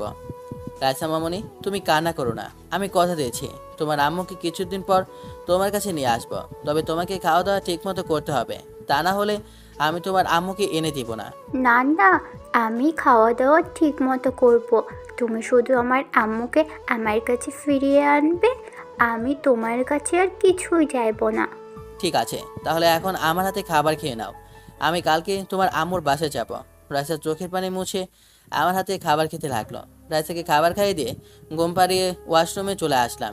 ফ্রেশ হয়ে মোবাইল হাতে নিয়ে পায়েলকে ফোন দিলাম, কিন্তু অবাক করার বিষয় হলো পায়েলের মোবাইল বন্ধ বলছে। আমি অনেকবার পায়েলের মোবাইলে ফোন দিয়েছি, কিন্তু বারবার মোবাইল বন্ধ বলছে, তাই আর পায়েলকে ফোন দিলাম না। আর কিছু চিন্তা না করে রাইসাকে জড়িয়ে ধরে শুয়ে পড়লাম। পরের দিন রাইসাকে বুঝিয়ে রাফি এবং খালার কাছে বলে গাড়ি নিয়ে সেই দিনাজপুরে রওনা দিলাম। আসার সময় রাফিকে বলে এসেছি রাইসা এবং খালাকে দেখে রাখতে। আর মন্ত্রী আমার কথা জিজ্ঞেস করলে বলতে বলেছি আমি একটা কাজের জন্য ঢাকার বাইরে গিয়েছি। প্রায় 5 ঘন্টা পর চিরচেনা সেই শহরে চলে আসলাম। আমার আসার কোনো ইচ্ছে ছিল না এই শহরে, শুধুমাত্র রাইসার জন্য এসেছি। এই শহরে না আসার কারণ, আব্বু আম্মু আমাকে ফেলে রাখার পর নানানি এবং মামামি আমার কোনো খোঁজ খবর নেয়নি, তাই আব্বু আম্মুর মতো ওদের আমি ঘৃণা করি। আগের থেকে অনেক পরিবর্তন হয়ে গেছে এই দিনাজপুর। স্কুলটাও নতুন করে আবার বানিয়েছে, কত স্মৃতি জমে আছে এই শহরে। এখানে আমার কিছু বন্ধু ছিল, কিন্তু যাওয়ার পর তাদের সাথে আর যোগাযোগ হয়নি। তো যাই হোক, দেখতে দেখতে পায়েলদের বাসার সামনে চলে আসলাম। গাড়ি একটু সাইড করে দারোয়ানের সামনে গেলাম। তখন দারোয়ান আমাকে দেখে বলল, কাকে চাই? আর তোমাকে তো চিনতে পারলাম না, কোথায় থেকে আসছো তুমি? আসলে চাচা, আমি ঢাকা থেকে আসি। পায়েল আর আমি বন্ধু, ওর সাথে একটু দেখা করতে আসি। কাল সকাল থেকে ওর মোবাইল বন্ধ। তারপর দারোয়ান যেটা বললো সেটা শোনার জন্য আমি মোটেও প্রস্তুত ছিলাম না। দারোয়ান চাচা এটা কি বললো?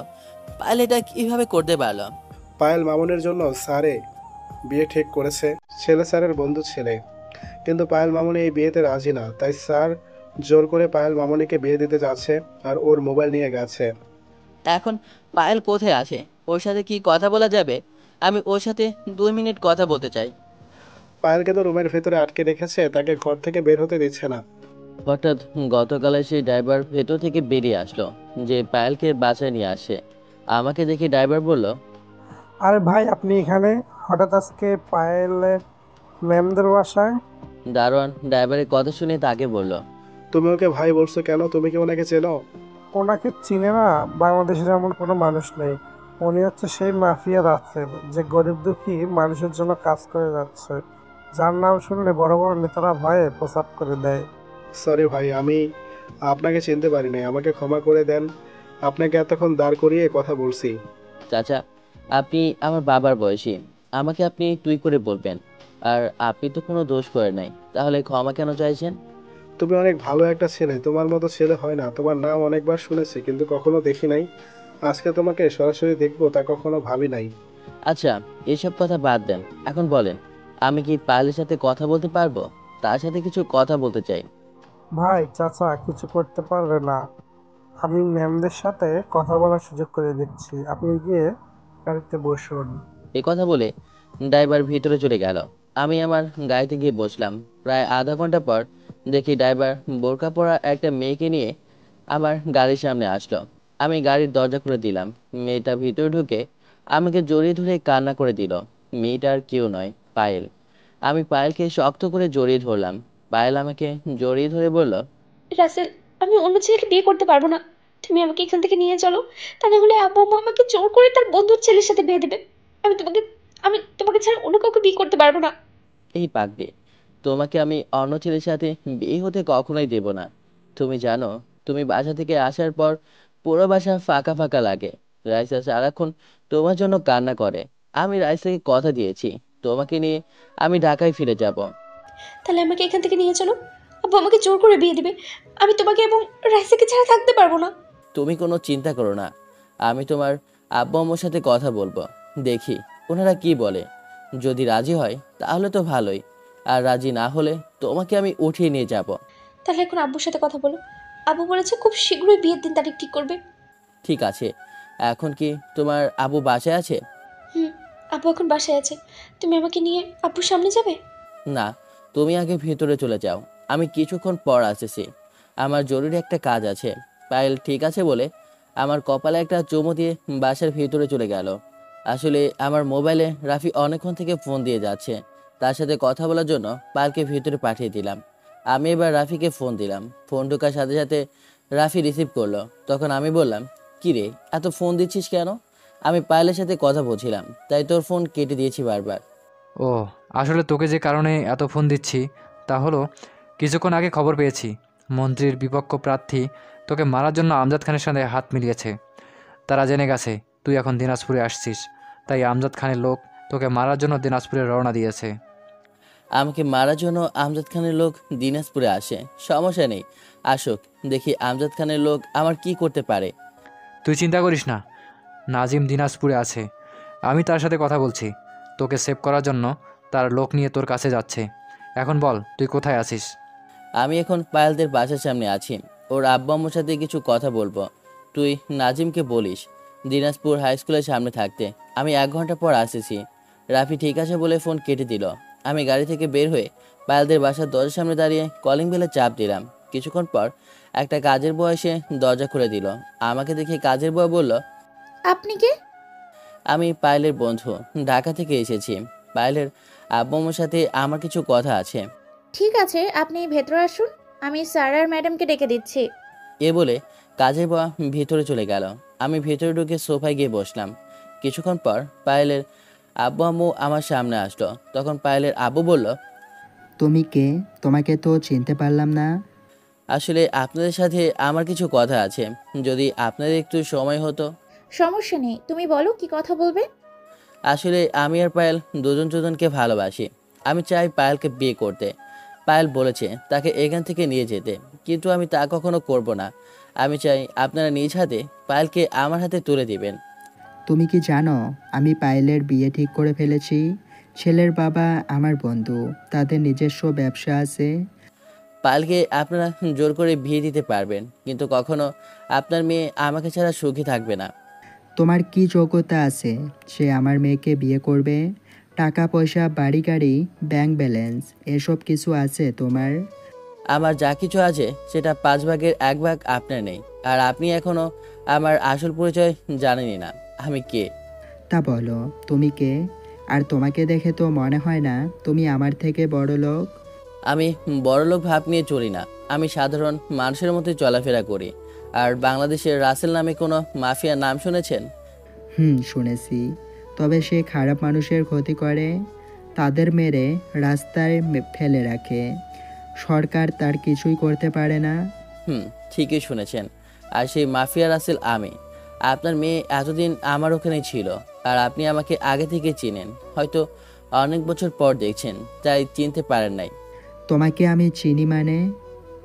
আর তুমি একজন মাফিয়া হয়ে আমার বাসায় এভাবে আসলে কেন? তোমার সাথের লোকজন কোথায়? আমি সাথে করে কাউকে নিয়ে আসি নাই। আমি যে শহরে যাই সে শহরেই আমার লোক আছে। আর আপনি একটু মনে করে দেখেন তো, কয়েক বছর আগে একদিন রাস্তায় একটা ছেলে আপনার ড্রাইভারকে থাপ্পড় মারতে গিয়ে আপনার গায়ে থাপ্পড়টা পড়লো। থাপ্পড়টা কেন মারতে গিয়েছি সেটা হয়তো আপনি ভালো করে জানেন। আমার মনে পড়েছে, রাতে বৃষ্টি হওয়ার কারণে পরের দিন রাস্তায় পানি জমেছিল। আমার ড্রাইভার জোরে গাড়ি চালিয়ে যাওয়ার সময় তোমার গায়ে পানি পড়ে। তুমি একটা ইটের টুকরা নিয়ে আমার গাড়িতে মারো। তখন আমার ড্রাইভার গাড়ি দাঁড় করিয়ে তোমাকে গিয়ে একটা থাপ্পড় মারে। এর ভিতরে আমি তোমাদের সামনে চলে আসলাম। তখন তুমি ড্রাইভারকে থাপ্পড় মারতে গিয়ে আমার গালে মেরে দাও। ঠিকই ধরেছেন, কিন্তু ওখানে আপনাদের দোষ ছিল, আমার কোনো দোষ ছিল না। আপনার ড্রাইভারের উচিত ছিল গাড়ি আস্তে আস্তে চালিয়ে যাওয়া। এখন তারপরে ওই ঘটনার জন্য আপনার কাছে আমি ক্ষমা চাচ্ছি, আপনি আমাকে ক্ষমা করে দিবেন। তোমার তো কোনো দোষ নেই, তাহলে ক্ষমা চাচ্ছ কেন? আর আমি রাজি আছি পায়েলের সাথে তোমার বিয়ে দেওয়ার জন্য। তোমার মতো ছেলের সাথে আমার মেয়েকে বিয়ে দিব না, এটা কি করে হয়? তুমি তোমার আব্বু আম্মু আমার বাসায় পাঠিয়ে দিও। একটা কথা বলি, রাগ করবেন না। আমার আব্বু আম্মু কেউ নেই, তারা আমার কাছে মৃত। আজ তাদের জন্য আমি একজন মাফিয়া নামে পরিচিত। কেন? তোমার আব্বু আম্মু কি করেছে যে কারণে তোমার কাছে তারা মৃত? হঠাৎ আমার ফোনটা বেজে উঠল, তখন আমি একটু সাইডে গিয়ে ফোনটা রিসিভ করি। তখন ওই পাশ থেকে বলল, ভাই আমি নাজিম, রাফি আমাকে আপনার নাম্বার দিয়েছে। আমি লোক নিয়ে হাই স্কুলের সামনে আছি, আপনি কোথায় আছেন? আমি এক জায়গায় আছি, আধা ঘন্টা পর আসেছি, তোমরা ওখানে অপেক্ষা করো। নাজিম ঠিক আছে বলে ফোন কেটে দিল। আমি পায়েলের আব্বু আম্মুর সামনে গিয়ে বসলাম। আপনাদের পরে সব কিছু খুলে বলবো। আমি চাই পায়েলকে আজকে সন্ধ্যায় কাজে ডেকে বিয়ে করব। তারপর তাকে নিয়ে ঢাকা চলে যাব। আমার একটা কাজ বাকি আছে, ওটা শেষ করে বড় করে একটা অনুষ্ঠান করব, যদি আপনাদের মত থাকে। তুমি যেভাবে বলবে সেভাবে হবে। আমি সব কিছু রেডি করতে আসি, আর আমার বন্ধুকে মানা করে দিচ্ছি। অনেক ধন্যবাদ আপনাকে। তাহলে আমি এখন আসি, সন্ধ্যায় আপনার বাসায় আসব। আপনি সব কিছু রেডি করে রাখবেন। তুমি এখনো আমাদের আপনি করে বলছো কেন? এখন থেকে আমাদের আব্বু আম্মু বলে ডাকবে, আর তুমি করে বলবে। আর তুমি তো কিছুই খেলে না। এখন কিছু খাবো না, সন্ধ্যায় বিয়ে করার পর খাবো। আমার সাথে আরও কিছু লোক আসবে। এই বলে তাদের থেকে বিদায় নিয়ে বাসা থেকে বেরিয়ে আসলাম। আমি এতক্ষণ পায়েলের আব্বু আম্মুর সাথে কথা বলেছি, আর পায়েল এক কোণে দাঁড়িয়ে সব শুনেছে। পায়েল তার আব্বু আম্মুর কথা শুনে খুশিতে রুমে চলে গেল। আমি তাদের বাসা থেকে বেরিয়ে নিয়ে সোজা স্কুলের সামনে চলে আসলাম। স্কুলের সামনে এসে দেখি নাজিম 5 গাড়ির লোক নিয়ে অপেক্ষা করছে। আমি তাদের সামনে গাড়ি দাঁড় করালাম। গাড়ি থেকে নামার পর নাজিম আমার সামনে এসে বলল, আসসালামু আলাইকুম ভাই, কেমন আছেন? আজকে আপনাকে সামনাসামনি দেখব, সেটা কখনো স্বপ্নে ভাবি নাই। ও আচ্ছা, এখন বলো, আমজাদ খানের লোক দিনাজপুরে এসেছে। আমরা তো কাউকে দেখি নাই। রাফি ভাই আমাকে বলার পর আমি লোককে নিয়ে চলে আসি। হঠাৎ আমার মোবাইলটা বেজে উঠলো, তাকে দেখি পায়েল ফোন দিয়েছে। আমি রিসিভ করার পর পায়েল ওপাশ থেকে যেটা বললো সেটা শোনার জন্য মোটেও প্রস্তুত ছিলাম না। পায়েলের কথা শুনে আমার মাথা পুরো গরম হয়ে গেল। রাসেল, তুমি আমাদের বাসা থেকে বেরিয়ে যাওয়ার পরে আব্বুর মোবাইলে একটা কল আসে। আমজাদ খান নামে এক লোক ফোন দিয়েছে। উনি বলছে তোমাকে যদি তাদের হাতে তুলে না দিই তাহলে আব্বুকে মেরে ফেলবে। আব্বু আম্মু এখন টেনশন করতে আছে। পায়েলের কথা শুনে মাথায় পুরো রক্ত উঠে গেছে। তখন আমি পায়েলকে বললাম, তোমার আব্বু আম্মুকে কোনো টেনশন করতে বলবে না। ওই আমজাদ খান আমার কিছুই করতে পারবে না, তোমার আব্বুর কিছুই করতে পারবে না। আমি এখনই আসি তোমাদের বাসায়। প্লিজ তুমি এসো না। আমজাদ খানের লোকজন আমাদের বাড়ির আশেপাশেই ঘুরঘুর করছে, তোমাকে দেখলে হয়তো ওরা মেরেই ফেলবে। আমাকে নিয়ে চিন্তা করতে হবে না, ওরা আমাকে এখনো চেনেই নাই, আমার কিছুই করতে পারবে না।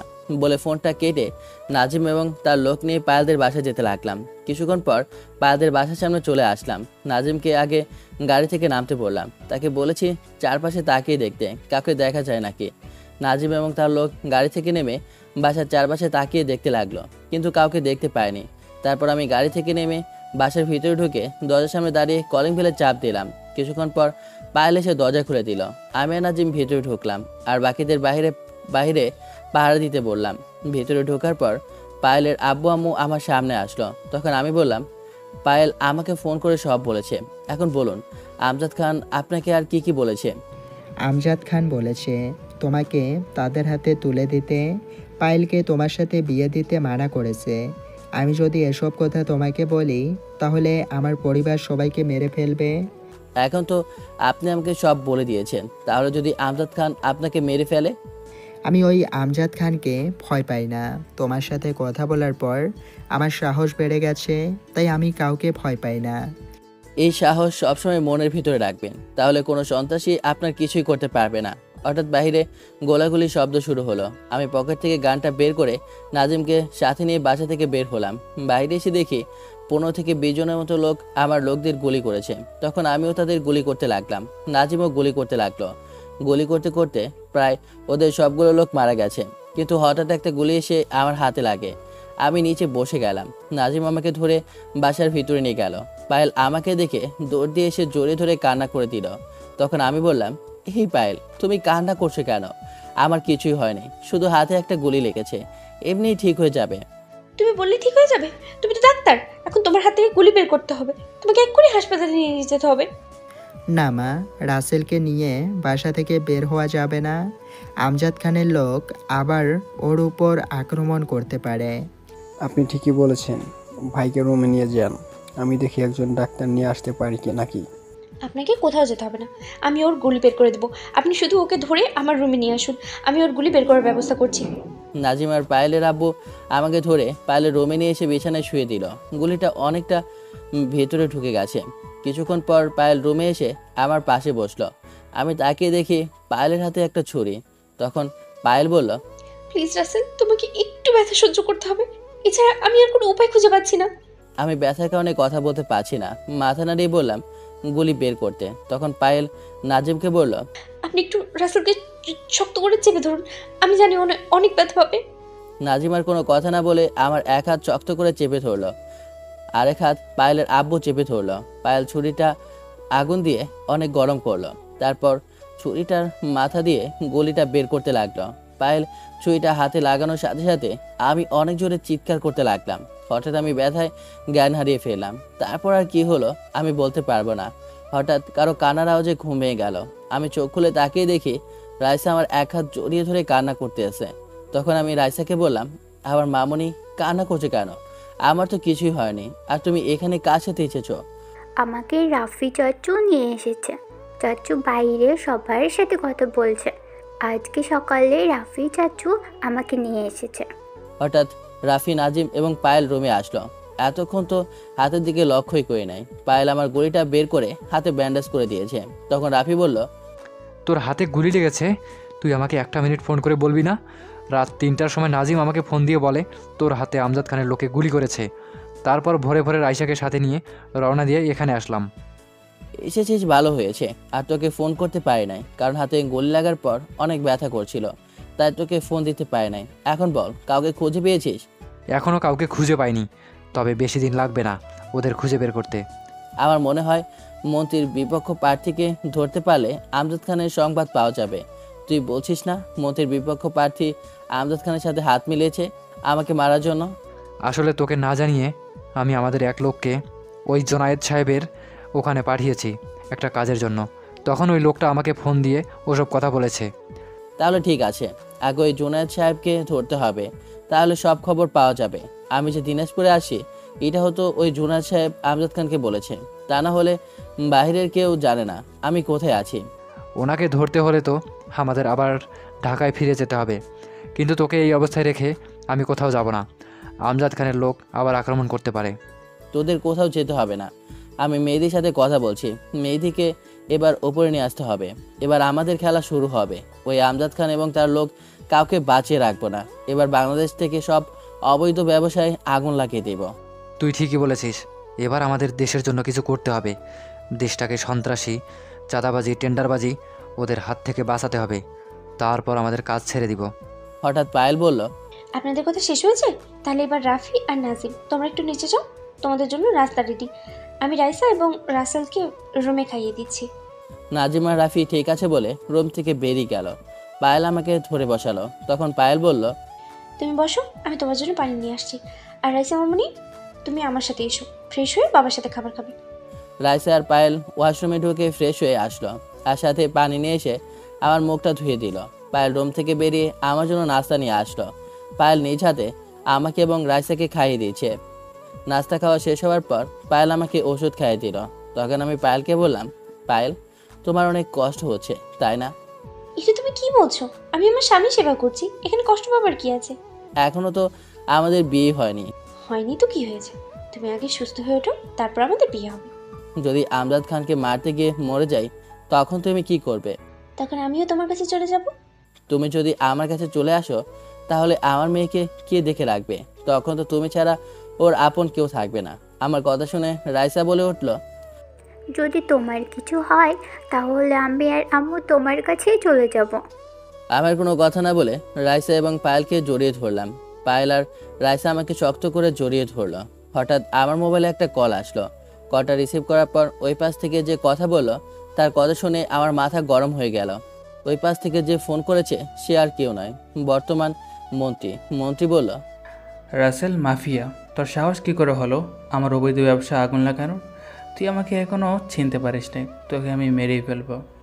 তুই কি মনে করেছিস আমি তোর কথা বিশ্বাস করব? আরে তোকে আমি হারে হারে চিনি, তাই তো তোর পিছনে লোক লাগিয়ে রেখেছি। তুই আমাকে ভুলিয়ে বালিয়ে ভালো সেজেছি, সেটা আমি বুঝতে পেরেছি। তুইও তো আরেকটা কথা জানিস না, ওই আমজাদ খান আমার সাথে হাত মিলাইছে। তোর কারণে আমরা কোনো কাজ করতে পারছি না, তাই তো জুনায়েদও আমাদের সাথে হাত মিলাইছে। এবার তোকে শেষ করে দেব, দেশটা আমাদের মতো চালাবো আমরা। আমি বেঁচে থাকতে তোরা সেটা কখনোই পারবি না। এতদিন তোকে কিছুই করি নাই, একমাত্র তোর স্ত্রীর কারণে। কিন্তু এবার তোকে ওই আমজাদ খানের সাথে গুলি করে মারবো। সেটা তুই চেষ্টা করে দেখতে পারিস। এবার তো তুই বেঁচে গেলি, কিন্তু পরের বার তোকে কেউ বাঁচাতে পারবে না। তুই মরার জন্য প্রস্তুত থাকিস। সেটা সময় হলে দেখতে পাবি কে কাকে মারে। এবার আর তোর উপরে দয়া করবো না। তোদের মতো মানুষদের না মেরে এই মাফিয়া কখনো শান্ত হবে না। বলেই ফোনটা কেটে দিলাম। তখন পায়েল আমাকে বলল, কার ফোন ছিল? আর তুমি ওর সাথে এভাবে কথা বলছিলে কেন? আমার অনেক ভয় হচ্ছে, যদি ওরা তোমাকে মেরে ফেলে। ওদের না মেরে আমি মাফিয়া কখনো মরবো না, আর মরলেও আফসোস থাকবে না, কারণ দেশের মানুষের জন্য নিজের জীবন দিতে প্রস্তুত আছি। তুমি একা ওদের সাথে পেরে উঠবে? মন্দির হাত তো অনেক বড়, ওদের হাত দেশের বাইরের মানুষের সাথেও আছে। আমার হাতও অনেক বড়, সেটা তুমি সময় হলে দেখতে পাবে। আমাকে দেখতে সাধারণ মানুষের মতো লাগে, কিন্তু আমি যে কত বড় হারামি এটাই মন্ত্রী এবং আমজাদ ভালো জানে। তোমার কিছু হয়ে গেলে আমি আর রাইসা কাকে নিয়ে বাঁচবো? আমি তোমাকে হারাতে পারবো না। পায়েল, তুমি ভেঙে পড়ো না, তাহলে আমি কাজটা করতে পারবো না। শুধু আমার জন্য আল্লাহর কাছে দোয়া করো, আমি যেন এই সব জালিমদের ধ্বংস করতে পারি। তাহলে দেশের মানুষ সুন্দরভাবে জীবনযাপন করতে পারবে। আমি তোমার জন্য সব সময় দোয়া করি, তুমি যেন দেশের মানুষকে এসব জালিমদের হাত থেকে রক্ষা করতে পারো। এই বলে পায়েল আমাকে জড়িয়ে ধরলো। আমি আপনাদের একটা কথা বলতে ভুলে গেছি। আসলে আমি জানতাম মন্ত্রী এত সহজে ভালো হবার কথা নয়। হঠাৎ ভালো হবার নিশ্চয়ই কোনো কারণ আছে, তাই ওনার পিছনে লোক লাগিয়ে রেখেছি। পরে আমি সব জানতে পারলাম। মানুষের সাথে ওপরে ওপরে ভালোভাবে কথা বলবে, আর ভিতরে অবৈধ ব্যবসা করে যাচ্ছে। তাই আমার লোকগুলোকে বলেছি সুযোগ পেলে মন্ত্রীর গোডাউনে আগুন লাগিয়ে দিতে। ওরা তাই করলো, কিন্তু মন্ত্রীর আরও অনেকগুলো অবৈধ ব্যবসা আছে, সেগুলো কোথায় সেটাও আমি জানি। রাতে পায়েল নিজ হাতে খাবার খাইয়ে দিয়ে ওষুধ খাইয়ে দিয়ে অন্য একটা রুমে রাইসাকে নিয়ে চলে গেল। আমি পকেট থেকে মোবাইল বের করে মেহেদিকে ফোন দিলাম। মেহেদি কল রিসিভ করে বলল, কিরে, কেমন আছিস? তোর হাতের ব্যথা কমেছে? আমি ভালো আছি, ব্যথা আগে থেকে কিছুটা কমেছে। এখন বল, তুই কেমন আছিস? সবগুলো ট্রেনিং দেওয়া শেষ হয়েছে? আমিও ভালো আছি, আর সবগুলোকে ভালোভাবে ট্রেনিং দিয়েছি।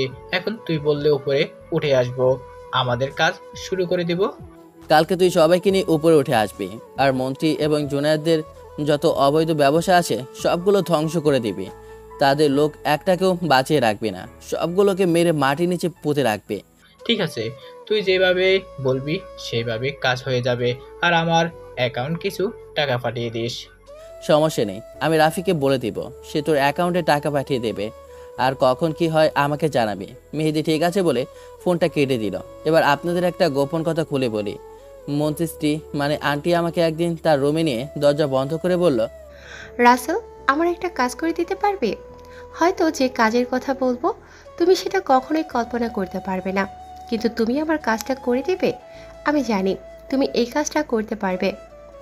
কি কাজ আন্টি? যদি সম্ভব হয় তাহলে আমি অবশ্যই তোমার কাজটা করে দিব, তবে এমন কোনো কাজের কথা বলবে না যেটা আমি করতে পারবো না।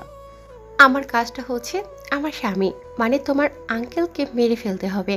আন্টি, এটা আপনি কি বলছেন? আঙ্কেলকে কেন মারবো? আর ওনাকে মারলে তো আপনি বিধবা হয়ে যাবেন। বিধবা হলে আমার কোনো সমস্যা নেই, ওই খুনিকে তোমার মারতে হবে। তুমি জানো এই মন্ত্রী আমার বাবা মাকে মেরে আমাকে জোর করে বিয়ে করেছে।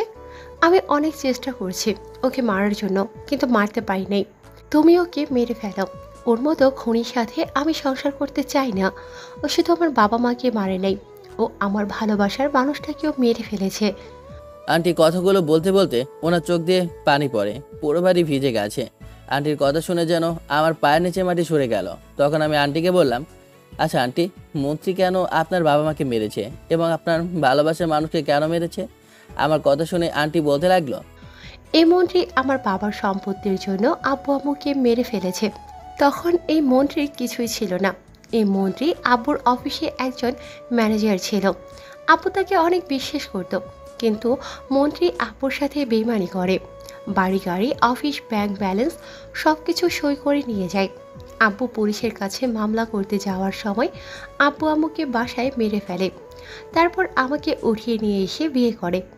বিয়ের পর আজ পর্যন্ত আমাকে বাসার বাহিরে যেতে দেয়নি। প্রায় 15 বছরের মতো আমি বাসার বাহিরে যেতে পারি নাই। এই কারণে তুমি এই বাসায় আসলে ওর সামনে সুন্দরভাবে কথা বলি, কিন্তু মনের ভিতরে ওর জন্য ঘৃণা আর খুনের প্রতিশোধের আগুন জ্বলতে আছে। এবার বলুন, আপনার ভালোবাসার মানুষের সাথে কতদিনের রিলেশন ছিল? আর আপনার আব্বু আম্মুকে মারার আগে আপনি কি করতেন? তখন আমি পড়ালেখা করতাম, মাস্টার্স কমপ্লিট করছি। মাস্টার্স কমপ্লিট করার পর আব্বু আম্মুকে মেরে ফেলে এবং আমাকে জোর করে বিয়ে করে। আর আমার আর রাতুলের রিলেশন কলেজ লাইফ থেকে। মন্ত্রী আমাকে বিয়ে করার পর কেমন করে যেন রাতুলের কথা জানতে পারে। পরে আমাকে রাতুলকে মেরে ফেলার হুমকি দেয় যদি আমি বাহিরের কারো কাছে কিছু বলি। কিন্তু কয়টা মাস যাওয়ার পর রাতুলের কোনো খোঁজ খবর পাইনি। সে কি বেঁচে আছে নাকি মন্ত্রী ওকে মেরে ফেলেছে সেটা বলতে পারবো না। আমার মনে হয় মন্ত্রী তাকে মেরে ফেলেছে। ঠিক আছে আন্টি, আমি আপনাকে কথা দিচ্ছি, এই মন্ত্রীকে আমি কখনোই বাঁচিয়ে রাখবো না। এখন ওনাকে মারা সহজ হবে না, আমার কিছু প্রমাণ জোগাড় করতে হবে, তা না হলে ওনাকে মারা যাবে না। ঠিক আছে, আমি তোমাকে হেল্প করব। যদি কখনো দরকার হয় তাহলে আমার সাথে যোগাযোগ করো। আমি যতটুকু পারি হেল্প করার চেষ্টা করব। এই ছিল আন্টির সাথে আমার কথা। এরপর ওই মন্ত্রীকে আমি দু চোখে দেখতে পারতাম না। আর মন্ত্রী যে সময় আমাকে ডাকতো তখনই চলে যেতাম, কারণ আমার প্রমাণ বের করতে হবে। আর এই পর্যন্ত মন্ত্রীর থেকে প্রায় 20 কোটি টাকার মতো নিয়েছি। এই সবগুলো টাকা গরিবদের হক ছিল, তাই ওই টাকা দিয়ে গরিবদের জন্য এত কিছু করে যাচ্ছি। আমি প্রায় অনেক প্রমাণ জোগাড় করেছি। এসব প্রমাণ জোগাড় করতে আন্টিও আমাকে সাহায্য করেছে। তো কি প্রমাণ জোগাড় করেছি সেটা সময় হলে জানতে পারবেন। দেখতে দেখতে 10 দিন চলে গেল। এখন মোটামুটি সুস্থ আছি, হাতটা নাড়াচাড়া করতে পারছি, কিন্তু গাটা এখনও শোকায় নেই। আজকে পায়েল, আমি আর রাইসা মার্কেট করতে এসেছি। এখানে আসার সময় কোনো জামা কাপড় নিয়ে আসি নাই। রাফি 2 সেট জামা কাপড় কিনে এনেছে, কিন্তু সেটা আমার পছন্দ হয়নি। কোনো রকম 10টা দিন পরেছি। আমার সাথে প্রায় 10টা গাড়ি লোক এসেছে, তার সবাই মার্কেটের সামনে পাহারা দিচ্ছে। পায়েলের জন্য কিছু জামা কাপড় নিলাম, রাইসের জন্য নিলাম। হঠাৎ একটা নেকলেসের ওপর চোখ পড়ে যায়। আমার নেকলেসটা অনেক পছন্দ হয়েছে, তাই পায়েল এবং রাইসার চোখ ফাঁকি দিয়ে নেকলেসটা কিনে নিলাম। এটা পায়েলকে ভালো মানাবে। কেনাকাটা সব শেষ, তখন মনে পড়লো শ্বশুর শাশুড়ির জন্য তো কিছুই নিলাম না। তারপর শ্বশুর শাশুড়ির জন্য কিছু মার্কেট করলাম, সব কিছু কেনাকাটা শেষ করলাম। তারপর পায়েলকে বললাম, পায়েল, তোমার কি আর কিছু লাগবে? যদি লাগে বলো। আর রাইসা মামুনি, তোমার কি আর কিছু লাগবে? আপু, আমার ওই বড় পুতুলটা লাগবে। পুতুলটা দেখতে অনেক সুন্দর। ঠিক আছে মামুনি, আমি এক্ষুনি কিনে দিচ্ছি তোমাকে। রাসেল, আমাকে ওই নূপুর জোড়া কিনে দাও। আমি ঠিক আছে বলে রাইসের পুতুল এবং পায়েলের নূপুর কিনে দিলাম। এর ফাঁকে রাফির জন্য কিছু কেনাকাটা করলাম। সব কিছু শেষ করে মার্কেট থেকে বেরিয়ে আসতে হঠাৎ আমাদের সামনে একজন মহিলা আসলো এবং ওনার সাথে আরও দুজন মানুষ ছিল। তাদের দেখে আমার মাথায় রক্ত উঠে গেল। তারা এখানে কেন আর আমার সামনে আসলো কেন? আমি তো এখন কাউকে চিনি না। আপনারা হয়তো ভাবছেন তারা কারা, যে তাদের দেখে মাথায় রক্ত উঠে গেল। তারা আর কেউ নয়, একজন হচ্ছে আমার গর্ভধারিণী মা এবং বাকি দুজন হচ্ছে আমার মা মামি। আম্মু আমাকে দেখে বলল, রাসেল, তুই এতদিন কোথায় ছিলি? আমি দেশে এসে তোকে অনেক জায়গায় খুঁজেছি, কিন্তু কোথাও খুঁজে পাইনি। তুই আমাকে ক্ষমা করে দে। তোর বাবার সাথে ঝগড়া করে তোকে ফেলে বাহিরে চলে গেছি, তাও আবার তোদের না জানিয়ে। আপনি কে? আপনাকে তো আমি চিনি না। আমার আব্বু আম্মু তো অনেক আগেই মারা গেছে। রাসেল, এটা তুমি কি বলছো? তোমার আম্মু না হয় তোমাকে ফেলে চলে গেছে, তাই বলে তুমি তাদের মৃত বলবে? তোমার আম্মু তার ভুল বুঝতে পেরেছে, তুমি তাকে ক্ষমা করে দাও। তোমার আম্মু দেশে এসে তোমাকে অনেক জায়গায় খুঁজেছে, তোমার জন্য অনেক কান্নাকাটি করে। প্লিজ তুমি তোমার আম্মুকে ক্ষমা করে দাও। ক্ষমা? সেটা আমি কখনো করব না। তারা নিজেদের স্বার্থে আমাকে ফেলে রেখে যে যার মতো চলে গেছে, একটাবার আমার কথা চিন্তা করে নাই। আমি তাদের কাছে এতটাই বোঝা হয়ে গেছি। আমি কি করব? তোর আব্বুর কারণে আমি বাইরে চলে গেছি। তোর আব্বু বাহিরে মেয়েদের সাথে হোটেলে রাত কাটায়, সেটা নিয়ে তোর আব্বুর সাথে প্রতিদিন ঝগড়া করি, কিন্তু তোর আব্বু ভালো হয় না। তাই বাসা থেকে বেরিয়ে আসার আগের দিন তোর আব্বুর সাথে কথা কাটাকাটির মধ্যে দিয়ে তোর আব্বু আমাকে অনেক মারধর করে।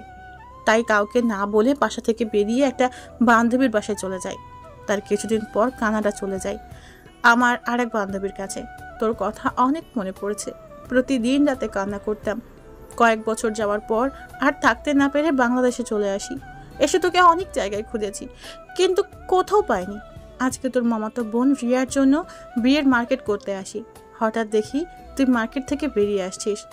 আম্মু এতক্ষণ কথাগুলো বলে চোখের পানি দিয়ে পুরো শাড়ি ভিজিয়ে ফেলেছে। তখন আমি বললাম, এত যদি আমার কথা মনে পড়তো তাহলে অবশ্যই ফিরে আসতে, কিন্তু তুমি আসলে না। এখন তুমি অনেক দেরি করে ফেলেছ। আমার দুনিয়া আপন বলতে কেউ নেই। বাংলাদেশের মানুষ এখন আমার আপনজন। তাদের সাথে বাকিরা জীবন কাটিয়ে দিতে চাই। তারা সবাই আমাকে অনেক ভালোবাসে। তারা এখন আমাকে এক নামে চিনে, মাফিয়া কিং রাসেল। আজ আমি মাফিয়া হয়েছি তোমাদের কারণে। আমার জীবনটা তোমরা ধ্বংস করে দিয়েছ। তোমরা যদি এমনটা না করতে তাহলে আমার জীবনটা সুন্দরভাবে চলতো। আমি তো বলছি আমার ভুল হয়ে গেছে, এবারের মতো ক্ষমা করে দে। আমি কথা দিচ্ছি আর কখনো তোকে ছেড়ে কোথাও যাব না। আপনার সাথে কথা বলতে আমার ঘৃণা লাগছে। আপনি আমার সামনে থেকে গেলে আমি অনেক খুশি হব। তার মানে তুই সেই মাফিয়া কিং রাসেল? তোর নাম অনেক শুনেছি, কিন্তু কখনো দেখি নাই। আজকে তোকে দেখলাম। তুই যে কাজ করেছিস সেটা দেখে অনেক খুশি হয়েছি। একবার কি তোর মাকে ক্ষমা করে দেওয়া যায় না? তাদের তো ক্ষমা আমি কখনোই করব না, তার সাথে তোমাদেরও ক্ষমা করব না। আব্বু আম্মু আমাকে ছেড়ে যাওয়ার পর আপনারা আমার একটাবারের জন্য খোঁজ খবর নিয়েছেন? আপনারাও তো তাদের মতো আমার খোঁজ খবর নেন নাই। আসলে তোর আম্মুর কথা শুনে আমরা তোদের আর খোঁজ খবর নিইনি, কিন্তু আমাদের দরকার ছিল তোর খোঁজ খবর নেওয়ার। তুই আমাদের মাফ করে দে, তুই আগের মতো আমাদের কাছে ফিরে আয়। দুঃখিত, আমি আপনার সাথে কোথাও যাব না। আপনারা এখান থেকে চলে যান। আপনারা না গেলে আমি চলে যাচ্ছি। পায়েল, চলো। আমার কোনো কথা না বলে পায়েল আর রাইসাকে নিয়ে গাড়িতে গিয়ে বসলাম। আম্মু এবং মামা মামি এখনও ওখানে দাঁড়িয়ে আছেন। আম্মু দাঁড়িয়ে এখনও কান্না করে যাচ্ছে। এতক্ষণ চোখের পানি অনেক কষ্টে আটকিয়ে রেখেছি। আম্মুকে আজ প্রায় 5 বছর পর দেখেছি। আগের থেকে কেমন শুকিয়ে গেছে, মনে হয় খাওয়া দাওয়া ঠিক মতো করে না। নিজের চোখ দিয়ে জোরে জোরে পানি পড়তে লাগলো। আমার সাথে কেন এরকম করেছে? আমি কোনো অপরাধ করি নাই, তাহলে কেন আমাকে ছেড়ে চলে গেল? তোমাদের জন্য আমার মনে এখন ভালোবাসা নেই, আছে শুধু বুক ভরা ঘৃণা। গাড়ি দিয়ে বাসায় যেতে লাগলাম। তখন পায়েল বলল, তুমি তোমার আম্মুকে ক্ষমা করে দিতে? উনি তো তোমার ভুল বুঝতে পেরেছে। কি করে ক্ষমা করি বলো? তাদের জন্য আজ আমি এই পথে এসেছি। তারা যদি সুন্দরভাবে চলতো তাহলে আমাকে এই দিন কখনোই দেখতে হতো না। এখানে তো তোমার আব্বুর কারণে তোমার আম্মু চলে গেছে, দোষ তো তোমার আব্বুর। তোমার আম্মুর তো কোনো দোষ নেই। ওনাকে তো আমি সামনে পেলে নিজ হাতে গুলি করে মারবো। ওনার জন্য আজ এত কিছু হয়েছে। আমি বলি কি, তোমার আম্মুকে ক্ষমা করে দাও। উনি তো তোমার আব্বুর জন্য বাসা থেকে বেরিয়ে গেছে, শাস্তি দিলে তোমার আব্বুকে দাও। ওনাকে তো দেবই, কিন্তু আম্মুর উপর রাগ করেছে, কারণ আমার কথা যখন মনে পড়েছে তাহলে ফিরে আসে নাই কেন? এত বছর পর কেন আসলো? পায়েল আর কোনো কথা বলো না। কিছুক্ষণ পর বাসা চলে আসলাম। পায়েল রাস্তাকে কোলে নিয়ে ভেতরে চলে গেল। আমি গাড়ি পার্কিং করে বাসার ভিতরে চলে আসলাম। আমার লোক সবগুলো জিনিসপত্র নিয়ে ভেতরে আসলো। রাতে খাওয়া দাওয়া করার পর পায়েলকে বললাম তাদের ছাদে একটু আসতে। আমি ছাদে গিয়ে এক কোণায় দাঁড়িয়ে আকাশের দিকে তাকিয়ে আছি। কিছুক্ষণ পর পায়েল ছাদে এসে আমাকে পেছন থেকে জড়িয়ে ধরলো। আমিও পায়েলকে জড়িয়ে ধরলাম। তখন পায়েল বলল, তা এবার বলো, হঠাৎ ছাদে আসতে বললে কেন? তোমার জন্য একটা জিনিস কিনেছি, সেটা দেওয়ার জন্যই আসতে বললাম। জিনিসটা কি, যদি আমাকে দেখাতে? আগে তুমি চোখটা বন্ধ করো, তারপর তোমার জিনিসটা দেব। পায়েল ঠিক আছে বলে চোখ বন্ধ করলো। তখন আমি পকেট থেকে নেকলেসটা বের করে পায়েলের গলায় পরিয়ে দিলাম। তারপর বললাম চোখ খুলতে। আমি মোবাইল বের করে ক্যামেরা চালু করে পায়েলের সামনে ধরলাম। পায়েল চোখ খুলে তার গলায় নেকলেসটা দেখে বলল, নেকলেসটা অনেক সুন্দর। তুমি কখন কিনলে নেকলেসটা? এটা আমি লুকিয়ে কিনেছি তোমাকে দেওয়ার জন্য। তোমাকে কিন্তু নেকলেসটাই অনেক সুন্দর লাগছে। দেখতে হবে না কে কিনেছে আমার জন্য? তোমার পছন্দ আছে বলতে হবে। পায়েল, আমাকে একটু জড়িয়ে ধরে থাকবে? আজ এত বছর পর আম্মুকে দেখে কেমন জানি খারাপ লাগছে। ঠিক আছে, ধরছি। এতই যদি খারাপ লাগে তাহলে ওই সময় ফিরিয়ে দিলে কেন? অভিমান আর ঘৃণ নাই, তাই আম্মুকে ফিরিয়ে দিয়েছি। আমি কখনো এমনটা করতে চাইনি। তুমি জানো, তারা আমাকে ছেড়ে যাওয়ার পর অনেক কষ্ট পেয়েছি। এমন কোনো রাত নেই তাদের জন্য কান্না করিনি। চিন্তা করো, দেখবে আস্তে আস্তে সব ঠিক হয়ে যাবে। পায়েল আর আমি কিছুক্ষণ ছাদে থেকে নিচে এসে যে যার রুমে চলে আসলাম। রুমে এসে ওয়াশরুমে ঢুকে ফ্রেশ হয়ে বিছানায় শুতেই মোবাইলটা বেজে উঠলো। মোবাইলটা হাতে নিয়ে দেখি মেহেদি ফোন দিয়েছে। আমি ফোনটা রিসিভ করার পর মেহেদি বলল, কিরে কেমন আছিস? ওই মন্ত্রী এবং আমজাদ খানের সব খবর পেয়ে গেছি, এখন প্রমাণ জোগাড় করে ফেলবো। তাহলে তো ভালোই। এখন আমাদের মিশনে যেতে হবে, তুই সব কিছু রেডি করে রাখ। আমি সব কিছু রেডি করে রাখছি, তুই কালকে ঢাকায় ফিরে আয়। আমজাদ খান এখন ঢাকায় আছে। ঠিক আছে, তাহলে আমি কালকে সবাইকে নিয়ে ঢাকায় ফিরে আসি বলে ফোনটা কেটে দিয়ে ঘুমিয়ে পড়লাম। পরের দিন সকালে হঠাৎ বুকটা কেমন জানি ভারী ভারী লাগছে। চোখ খুলে দেখি পায়েল আমাকে জড়িয়ে ধরে শুয়ে আছে। পায়েলের চেহারা দিকে তাকিয়ে দেখি কেমন যেন মায়া আছে। আমি পায়েলের কপালে একটা চুমু দিলাম। সাথে সাথে পায়েলের ঘুম ভেঙে গেল। তখন পায়েল বলল, আমাকে চুমু দিলে হবে না, আমাকে এখন একটা কিস করতে হবে। আমি আজকে তোমার কোনো কথা শুনবো না। তার মানে তুমি ঘুমিয়ে নেই, এতক্ষণ সজাগ ছিলে? ঠিকই ধরেছ, আমি অনেকক্ষণ সজাগ ছিলাম। আমি দেখতে চেয়েছি তুমি আমাকে দেখে কি করো। এখন কোনো কথা না বলে আমাকে কিস করো। কি আর করার, এমনিও পায়েলের ঠোঁটের দিকে নিজেকে ধরে রাখতে পারলাম না, তাই পায়েলের ঠোঁটের সাথে ঠোঁট লাগিয়ে দিলাম। দুজনকে জড়িয়ে ধরে পাগলের মতো কিস করতে লাগলাম। কিছুক্ষণ পর ছেড়ে দিলাম আর আমি বললাম, পায়েল, আমি আজকে ঢাকায় ফিরে যাব। আমাদের মিশন ঢাকায় হবে, কারণ আমজাদ খান এখন ঢাকায় আছে। তোমাকে ছাড়া আমি থাকতে পারবো না। যদি তোমার কিছু হয়ে যায়? আমার কিছু হয়ে গেলে আরেকটা ভালো ছেলে দেখে বিয়ে করে ফেলো। তোমার কিছু হয়ে গেলে আমিও তোমার কাছে ফিরে যাব। আমি তোমাকে ছাড়া অন্য কাউকে বিয়ে করব না। এত ভালোবাসো আমাকে, সারা জীবন এইভাবে ভালোবাসে যাবে তো? মরার আগ পর্যন্ত আমি তোমাকে এইভাবেই ভালোবেসে যাব। ঠিক আছে, যদি আল্লাহ আমাকে বাঁচিয়ে রাখে তাহলে তোমার কাছে ফিরে আসবো। তুমি শুধু আমার জন্য দোয়া করো। আমি তোমার জন্য সব সময় দোয়া করি, আল্লাহ যেন তোমাকে হেফাজতে রাখে। ঠিক আছে, এখন তোমার রুমে যাও, আমি ফ্রেশ হয়ে নাস্তা করে বেরিয়ে পড়বো। তুমি রাইসার খেয়াল রেখো। পায়েল আমার কপালে একটা চুমু দিয়ে রুম থেকে বেরিয়ে গেল। আমি বিছানা থেকে উঠে ওয়াশরুমে ঢুকে ফ্রেশ হয়ে সবার সাথে নাস্তা করে বেরিয়ে পড়লাম। আসার সময় শ্বশুর শাশুড়িকে বলে আসলাম পায়েল আর রাইসা আমাকে জড়িয়ে ধরে অনেক কান্নাকাটি করেছে। প্রায় 5 ঘন্টা পর ঢাকায় ফিরে আসলাম। নিজের বাসায় চলে আসলাম। আসার সময় মেহেদিকে বলেছি আমার বাসায় থাকতে। নাজিম তার লোক নিয়ে আমার সাথে এসেছে। বাসায় এসে ভেতরে ঢুকে দেখি মেহেদি সোফায় বসে আছে। খালা আমাকে দেখে বলল, কেমন আছো রাসেল? তোমার হাতের এখন কি অবস্থা? আলহামদুলিল্লাহ খালা, ভালো আছি। তুমি কেমন আছো? হাতের অবস্থা আগের থেকে মোটামুটি ভালো, তবে এখনও ঘাটা শুকায়নি। আমিও ভালো আছি। তোমার গুলি লাগার কথা শুনে অনেক চিন্তায় পড়ে গিয়েছিলাম। যাক, আল্লাহ তোমাকে হেফাজত করেছে। তোমরা রুমে গিয়ে ফ্রেশ হয়ে আসো, আমি তোমাদের খাবার দিচ্ছি। এ বলে খালা চলে গেল। ফ্রেশ হয়ে সবার সাথে খাবার খেয়ে রুমে চলে আসলাম। আসার সময় রাফি আর মেহেদিকে বললাম আমার রুমে আসতে। হঠাৎ ফোনটা বেজে উঠল, হাতে নিয়ে দেখি মন্ত্রী ফোন দিয়েছে। ফোন রিসিভ করার পর মন্ত্রী যে কথা বললো সেটা শোনার জন্য মোটেও প্রস্তুত ছিলাম না। মন্ত্রী বলল, মাফিয়া রাসেল, তুই এখন কোথায়? তোর মেয়ে রাইসা এবং তোর ভালোবাসার মানুষ এখন আমার কাছে। যদি তাদের বাঁচাতে চাস তাহলে তুই একা আমার এখানে আসবি। যদি কোনো চালাকি করিস তাহলে ওদের মরা মুখ দেখবি।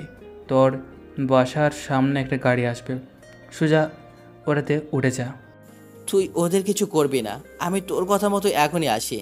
ঠিক আছে, তাহলে আমি ওদের কিছুই করবো না। তুই এখনই বাসা থেকে বেরিয়ে পড়, দেরি করলে ওদের হারাতে হবে। এ বলে মন্ত্রী ফোন কেটে দিল। তখন মেহেদি আর রাফি আমার সামনে আসলো। আমাকে চিন্তিত দেখে মেহেদি বলল, কিরে, কার সাথে কথা বলছিস? আর তোকে এমন চিন্তিত লাগছে, কি হয়েছে? আমাকে খুলে বল। মন্ত্রী আমার মেয়ে এবং পায়েলকে তুলে নিয়ে গেছে। মন্ত্রী বলেছে তাদের বাঁচাতে চাইলে আমাকে একা ওদের ওখানে যেতে হবে, দেরি হলে রাইসা এবং পায়েলকে মেরে ফেলবে। এত বড় সাহস! ও জানে না কার সাথে পাঙ্গা নিতে আসছে। আজকে ওই মন্ত্রীকে মেরেই ফেলবো। শোন, আমি কি বলি, আমি এখন বাসা থেকে বেরিয়ে পড়বো আর আমার মোবাইলের লোকেশন চালু করে রাখবো। তোরা আমি বাসা থেকে বেরিয়ে যাওয়ার পর 30 মিনিট পর বেরিয়ে পড়বে। তুই কোনো চিন্তা করিস না, আমরা সব কিছু রেডি করে বেরিয়ে পড়ব। কিন্তু এখন সমস্যা হচ্ছে, ওরা যদি তোর কোনো ক্ষতি করে? তারা আমাকে মেরে ফেলবে সেটা আমি জানি, কিন্তু মরা আগ পর্যন্ত ওদের সাথে লড়াই করে মরতে চাই। হঠাৎ ফোনটা বেজে উঠল। রিসিভ করার পর ওই পাশ থেকে পায়েলের আব্বু বলল, রাসেল, তুমি কোথায়? তোমরা বাসা থেকে বেরিয়ে যাওয়ার সাথে সাথে কিছু লোক আমার বাসায় ঢোকে। পায়েল আর রায়সাকে তুলে নিয়ে গেছে। ওরা আমার আর পায়েলের আম্মুর মাথায় বাড়ি দিছে। তারপর আমরা জ্ঞান হারিয়ে ফেলি। কিছুক্ষণ আগে জ্ঞান ফিরেছে, তারপর তোমাকে ফোন দিলাম। আপনি কোনো চিন্তা করবেন না, যারা ওদের তুলে নিয়ে গেছে তারা আমাকে ফোন দিয়েছে। আমি এখনই বেরিয়ে পড়েছি, ওদের কিছু হবে না। এ বলে ফোন কেটে দিয়ে বাসা থেকে বেরিয়ে আসলাম। আমাকে দেখে একটা গাড়ি সামনে আসলো। তারপর আমি গাড়িতে উঠে পড়লাম। আমি বাসা থেকে বেরিয়ে আসতে আরেকজনকে ফোন দিয়েছি। কাকে দিয়েছি সেটা সময় হলে জানতে পারবেন। কিছুক্ষণ পর গাড়ি একটা গোডাউন ভিতরে ঢুকে গেল। আমি গাড়ি থেকে নামার আগে মোবাইল বন্ধ করে রেখেছি। আমি জানি মেহেদি জায়গা চিনে ফেলেছে। গাড়ি থেকে নামার সাথে সাথে দুইটা লোক এসে আমাকে চেক করলো। আমার কাছে শুধু মোবাইল পেয়েছে, তারা মোবাইলটা নিয়ে নিল। এটা আমি আগেই আন্দাজ করতে পেরেছি। তারপর ওই লোক দুইটা আমাকে ভিতরে নিয়ে গেল। ভিতরে গিয়ে দেখি পায়েল আর রাইসাকে দুজন লোক ধরে রেখেছে। তাদের চেহারা থেকে বুঝতে পারলাম ওদের গায়ে হাতও তুলেছে। রাইসা আমাকে দেখে কান্না করে বলল, আব্বু তুমি এসেছো? এই লোকগুলো আমাকে আর আম্মুকে অনেক মেরেছে। দেখো, আমার আর আম্মু শরীর কেটে রক্ত বের হচ্ছে।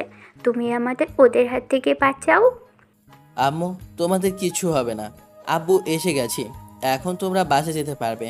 হঠাৎ মন্ত্রী জুনায়েদ এবং আরেকজন বেরিয়ে আসলো সামনে। মন্ত্রী আর জুনায়েদ বাদে আরেকজনকে দেখে মোটেও পৌঁছচ্ছিলাম না। ওনাকে দেখে মাথা পুরো গরম হয়ে গেল। তিনি আর কেউ নয়, আমার বাবা আমজাদ খান। এই কারণে তো বলি, ওনার নাম শোনার পর আমার কাছে কেমন জানি লাগছে। তখন আব্বু বলল, কি মিস্টার মাফিয়া কিং রাসেল, আমাকে চিনতে পারছো?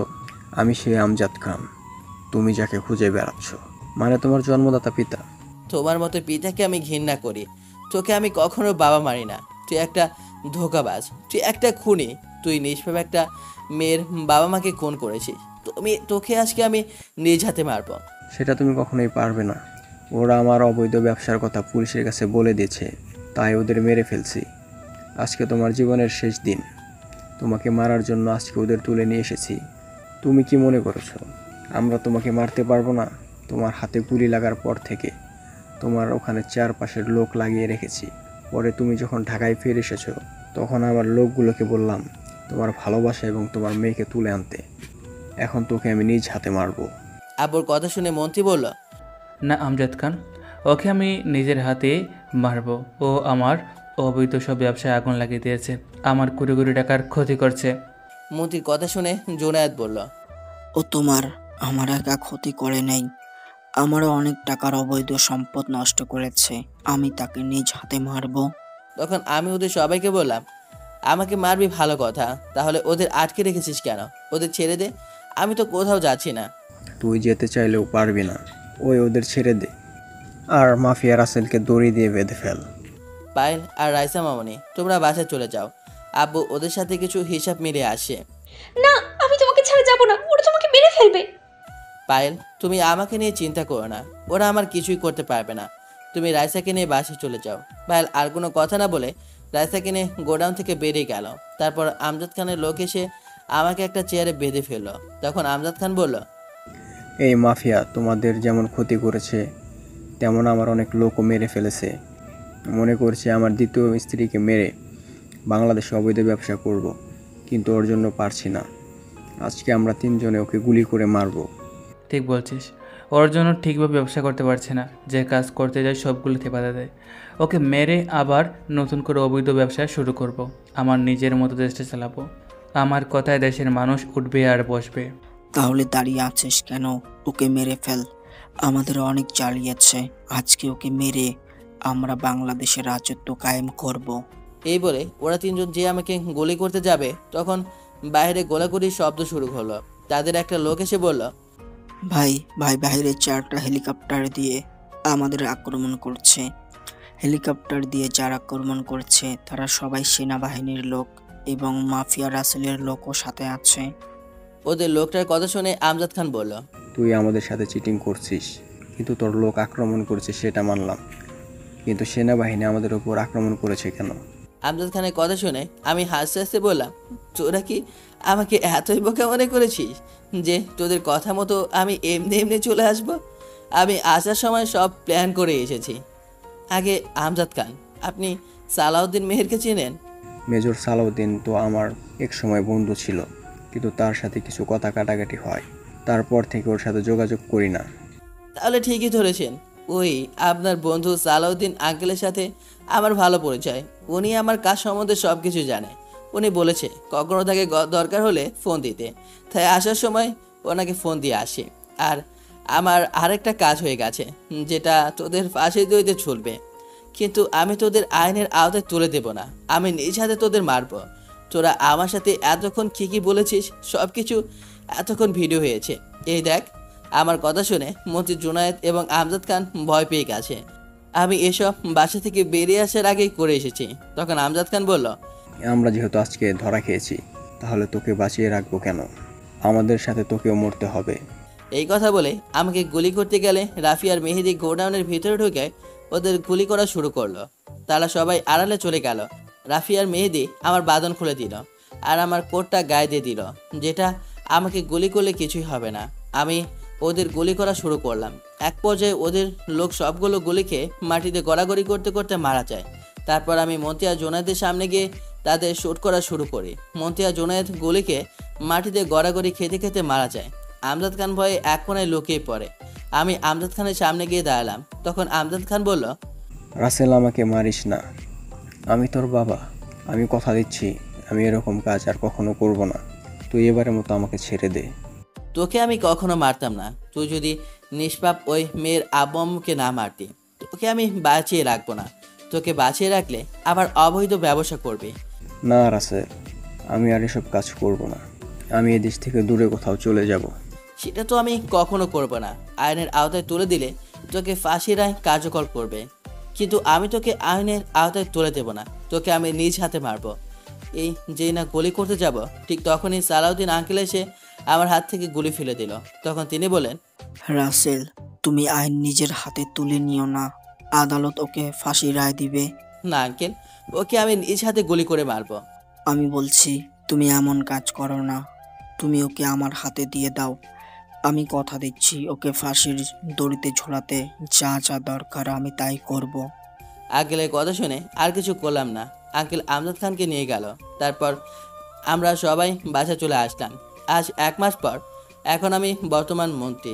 আমার কাজ এবং দেশের মানুষের ভালোবাসা দেখে সরকার আমাকে মন্ত্রী বানিয়ে দিল আর আমজাদ খানের ফাঁসি কার্যকর করা হয়েছে।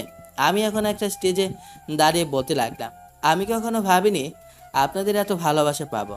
আপনারা আমার জন্য দোয়া করবেন, আমি যেন বাংলাদেশকে একটা সুন্দর দেশ হিসেবে গড়ে তুলতে পারি। আপনারা সবসময় আমার পাশে থাকবেন। বিপদে আপদে আমি সবসময় আপনাদের পাশে আছি। আরও কিছুক্ষণ কথা বলে সবার কাছ থেকে বিদায় নিয়ে বাসা চলে আসলাম। বাসায় আসার পর সবার সাথে বসে কফি খাচ্ছি। তখন পায়েলের আপু, ধুর এখন তো শ্বশুর বলবো। তখন তিনি বললেন, আমরা আর দেরি করতে চাই না, যত তাড়াতাড়ি সম্ভব তোমাদের বিয়েটা দেওয়া দরকার। আব্বু, আপনারা যেটা ভালো বোঝেন সেটাই করেন, আমার কোনো আপত্তি নেই। আমার কথা শুনে পায়েল বলল, আমি রাসেলকে বিয়ে করব না। ও যদি ওর আম্মুকে ফিরিয়ে না আনে তাহলে আমি এই বিয়ে করব না। ঠিক আছে, আমি তোমার কথায় রাজি। কালকে সকালে দিনাজপুরে গিয়ে আম্মুকে নিয়ে আসবো। আমার কথা শুনে পায়েল সবার সামনে আমাকে জড়িয়ে ধরলো। শ্বশুর শাশুড়ি বসে না থেকে রুমে চলে গেল। তখন আমি পায়েলকে বললাম, এটা তুমি কি করলে? তোমার কি একটু লজ্জা শরম নাই? তোমার আব্বু আম্মু লজ্জায় রুমে চলে গেল। তোমাকে জড়িয়ে ধরতে লজ্জা কিসে? কিছুদিন পরেও তো তুমি আমার স্বামী হয়ে যাবে। হয়েছে, এখন রুমে যাও, আমার হাতে কিছু কাজ আছে, আমাকে একটু কাজগুলো করতে দাও। পায়েল ঠিক আছে বলে রুমে চলে গেল। আমি বসে বসে হাতের কাজগুলো করতে লাগলাম। দেখতে দেখতে আমাদের বিয়েটা হয়ে গেল। বিয়েতে সব মন্ত্রীরা এসেছে। আমাকে পরের দিন বাসায় নিয়ে এসেছি, সাথে মামা মামিকে ক্ষমা করে দিয়েছে। বিয়েটা ঢাকায় কমিটি সেন্টারে হয়েছে। রাফিয়ার মেহেদি সবসময় আমার সাথে থাকে, আর আমার সবগুলো লোককে বিভিন্ন কাজে লাগিয়ে দিয়েছি। রাফিয়ার মেহেদি আমাকে জোর করে বাসর ঘরে ঢুকিয়ে দিল। ভিতরে ঢুকে আমি তো অবাক, দেখে বিছানায় মা মেয়ে বসে গল্প করছে। আমাকে দেখে রাইসা বলল, আব্বু তুমি এসেছো, আজকে আমি অনেক খুশি আমার মামনিকে পেয়ে। ঠিক আছে মামনি, এখন তুমি তোমার দাদির কাছে যাও। ও থাকলে সমস্যা কোথায়? আমি রাইসাকে যেতে দিব না। না আম্মু, আজকে তোমাদের সাথে আমি থাকবো না, আমি দাদির কাছে থাকবো, দাদির রুমে একা একা। ঠিক বলেছো মামনি, তুমি তোমার দাদির কাছে দাও। রাইসার কোনো কথা না বলে রুম থেকে বেরিয়ে গেল। আমি দরজা বন্ধ করে বিছানার কাছে গেলাম। তখন পায়েল বলল, এই তুমি বিছানায় উঠবে না, আগে তোমার পা ধরে সালাম করব। এ বলে পায়েল বিছানা থেকে নেমে আমার পা ধরে সালাম করতে আসলে তাকে বুকে জড়িয়ে নিলাম। তখন আমি বললাম, এই পাগলি, তোমার স্থান আমার পায়ে না, তোমার স্থান আমার বুকে। এভাবে সারা জীবন আগলে রাখবে তো? কখনো ছেড়ে যাবে না তো? তুই যদি আমাকে ছেড়ে যাও তাহলে আমি কিন্তু বাঁচবো না। আর একবার মরার কথা বললে মাথা ফাটিয়ে দেব। আমার এমন সুন্দরী বউ ছেড়ে আমি কোথাও যাব না। ঠিক আছে, এখন কথা না বলে উজু করে আসো, দুজনে 2 রাকাত নফল নামাজ আদায় করব। আমি আর কোনো কথা না বলে ওয়াশরুমে ঢুকে অজু করে আসলাম। আমার সাথে পায়েলও অজু করে আসে। দুজনে 2 রাকাত নফল নামাজ আদায় করলাম। তারপর পায়েলকে কোলে করে বিছানায় বসালাম। আমি পায়েলের শরীর থেকে গহনা খুলতে লাগলাম। গহনা খুলে পায়েলকে বিছানায় শুয়ে দিয়ে ওর পুরো শরীরে কিস করতে লাগলাম। পায়েলের চোটের সাথে ঠোঁট লাগিয়ে কিস করতে লাগলাম। আস্তে আস্তে পায়েলের শরীরে শাড়ি খুলে ফেললাম। তারপর দুজনের ভিতরে হারিয়ে গেলাম। আর দেখা লাগবে না, অনেক দেখেছেন। সবাই আমাদের জন্য দোয়া করবেন। এখন আমি দেশের কাজের জন্য দেশে এবং দেশের বাইরে বিজি। পায়েল আম্মু আর রাইসা সবসময় খেয়াল রাখে। খুব সুন্দরভাবে চলছে আমাদের জীবনযাপন। রাইসাকে সবসময় আমার সিকিউরিটি গার্ড কিন্ডার গার্ডেনে নিয়ে যায়। আর আমজাদ খানের ফাঁসি হয়ে গেছে, ওনাকে ঢাকার একটা কবরস্থানে দাফন করা হয়েছে। আম্মু প্রথমে ফাঁসির কথা শুনে মন খারাপ করে ফেলেছে, পরে তার কার্যকলাপের কথা শুনে খুশি হয়। তারপরও আম্মুর একটু মন খারাপ ছিল, আস্তে আস্তে এখন ঠিক হয়ে গেছে। আমার মন খারাপ হয়নি সেটা কিন্তু না, আমারও মন খারাপ হয়েছে, কিন্তু ওনাকে ওনার পাপের শাস্তি দিয়েছে। রাফিয়ার মেহেদির বিয়ে ঠিক হয়েছে, আগামী মাসের 10 তারিখ তাদের বিয়ে। আপনাদের সবার দাওয়াত থাকলো, সবাই কিন্তু অবশ্যই আসবেন। ঠিকানা দেব না, তাহলে আপনারা সত্যি সত্যি চলে আসবেন। ধন্যবাদ সবাইকে, আল্লাহ হাফেজ। তো কেমন লাগলো গল্পটা অবশ্যই কমেন্ট করে জানাবেন। আর যারা ব্যাড কমেন্ট করেন তাদের কমেন্ট করার কোনো দরকার নেই, অন্য জায়গায় যা কমেন্ট করেন। আপনাদের কমেন্ট পড়ার সময় আমার নাই ভাই। আর যারা আমার জন্য ভালো কমেন্ট করবেন তাদের সব সময় ভালোবাসা আমার পক্ষ থেকে। তো ভালো থাকবেন সবাই, আল্লাহ হাফেজ।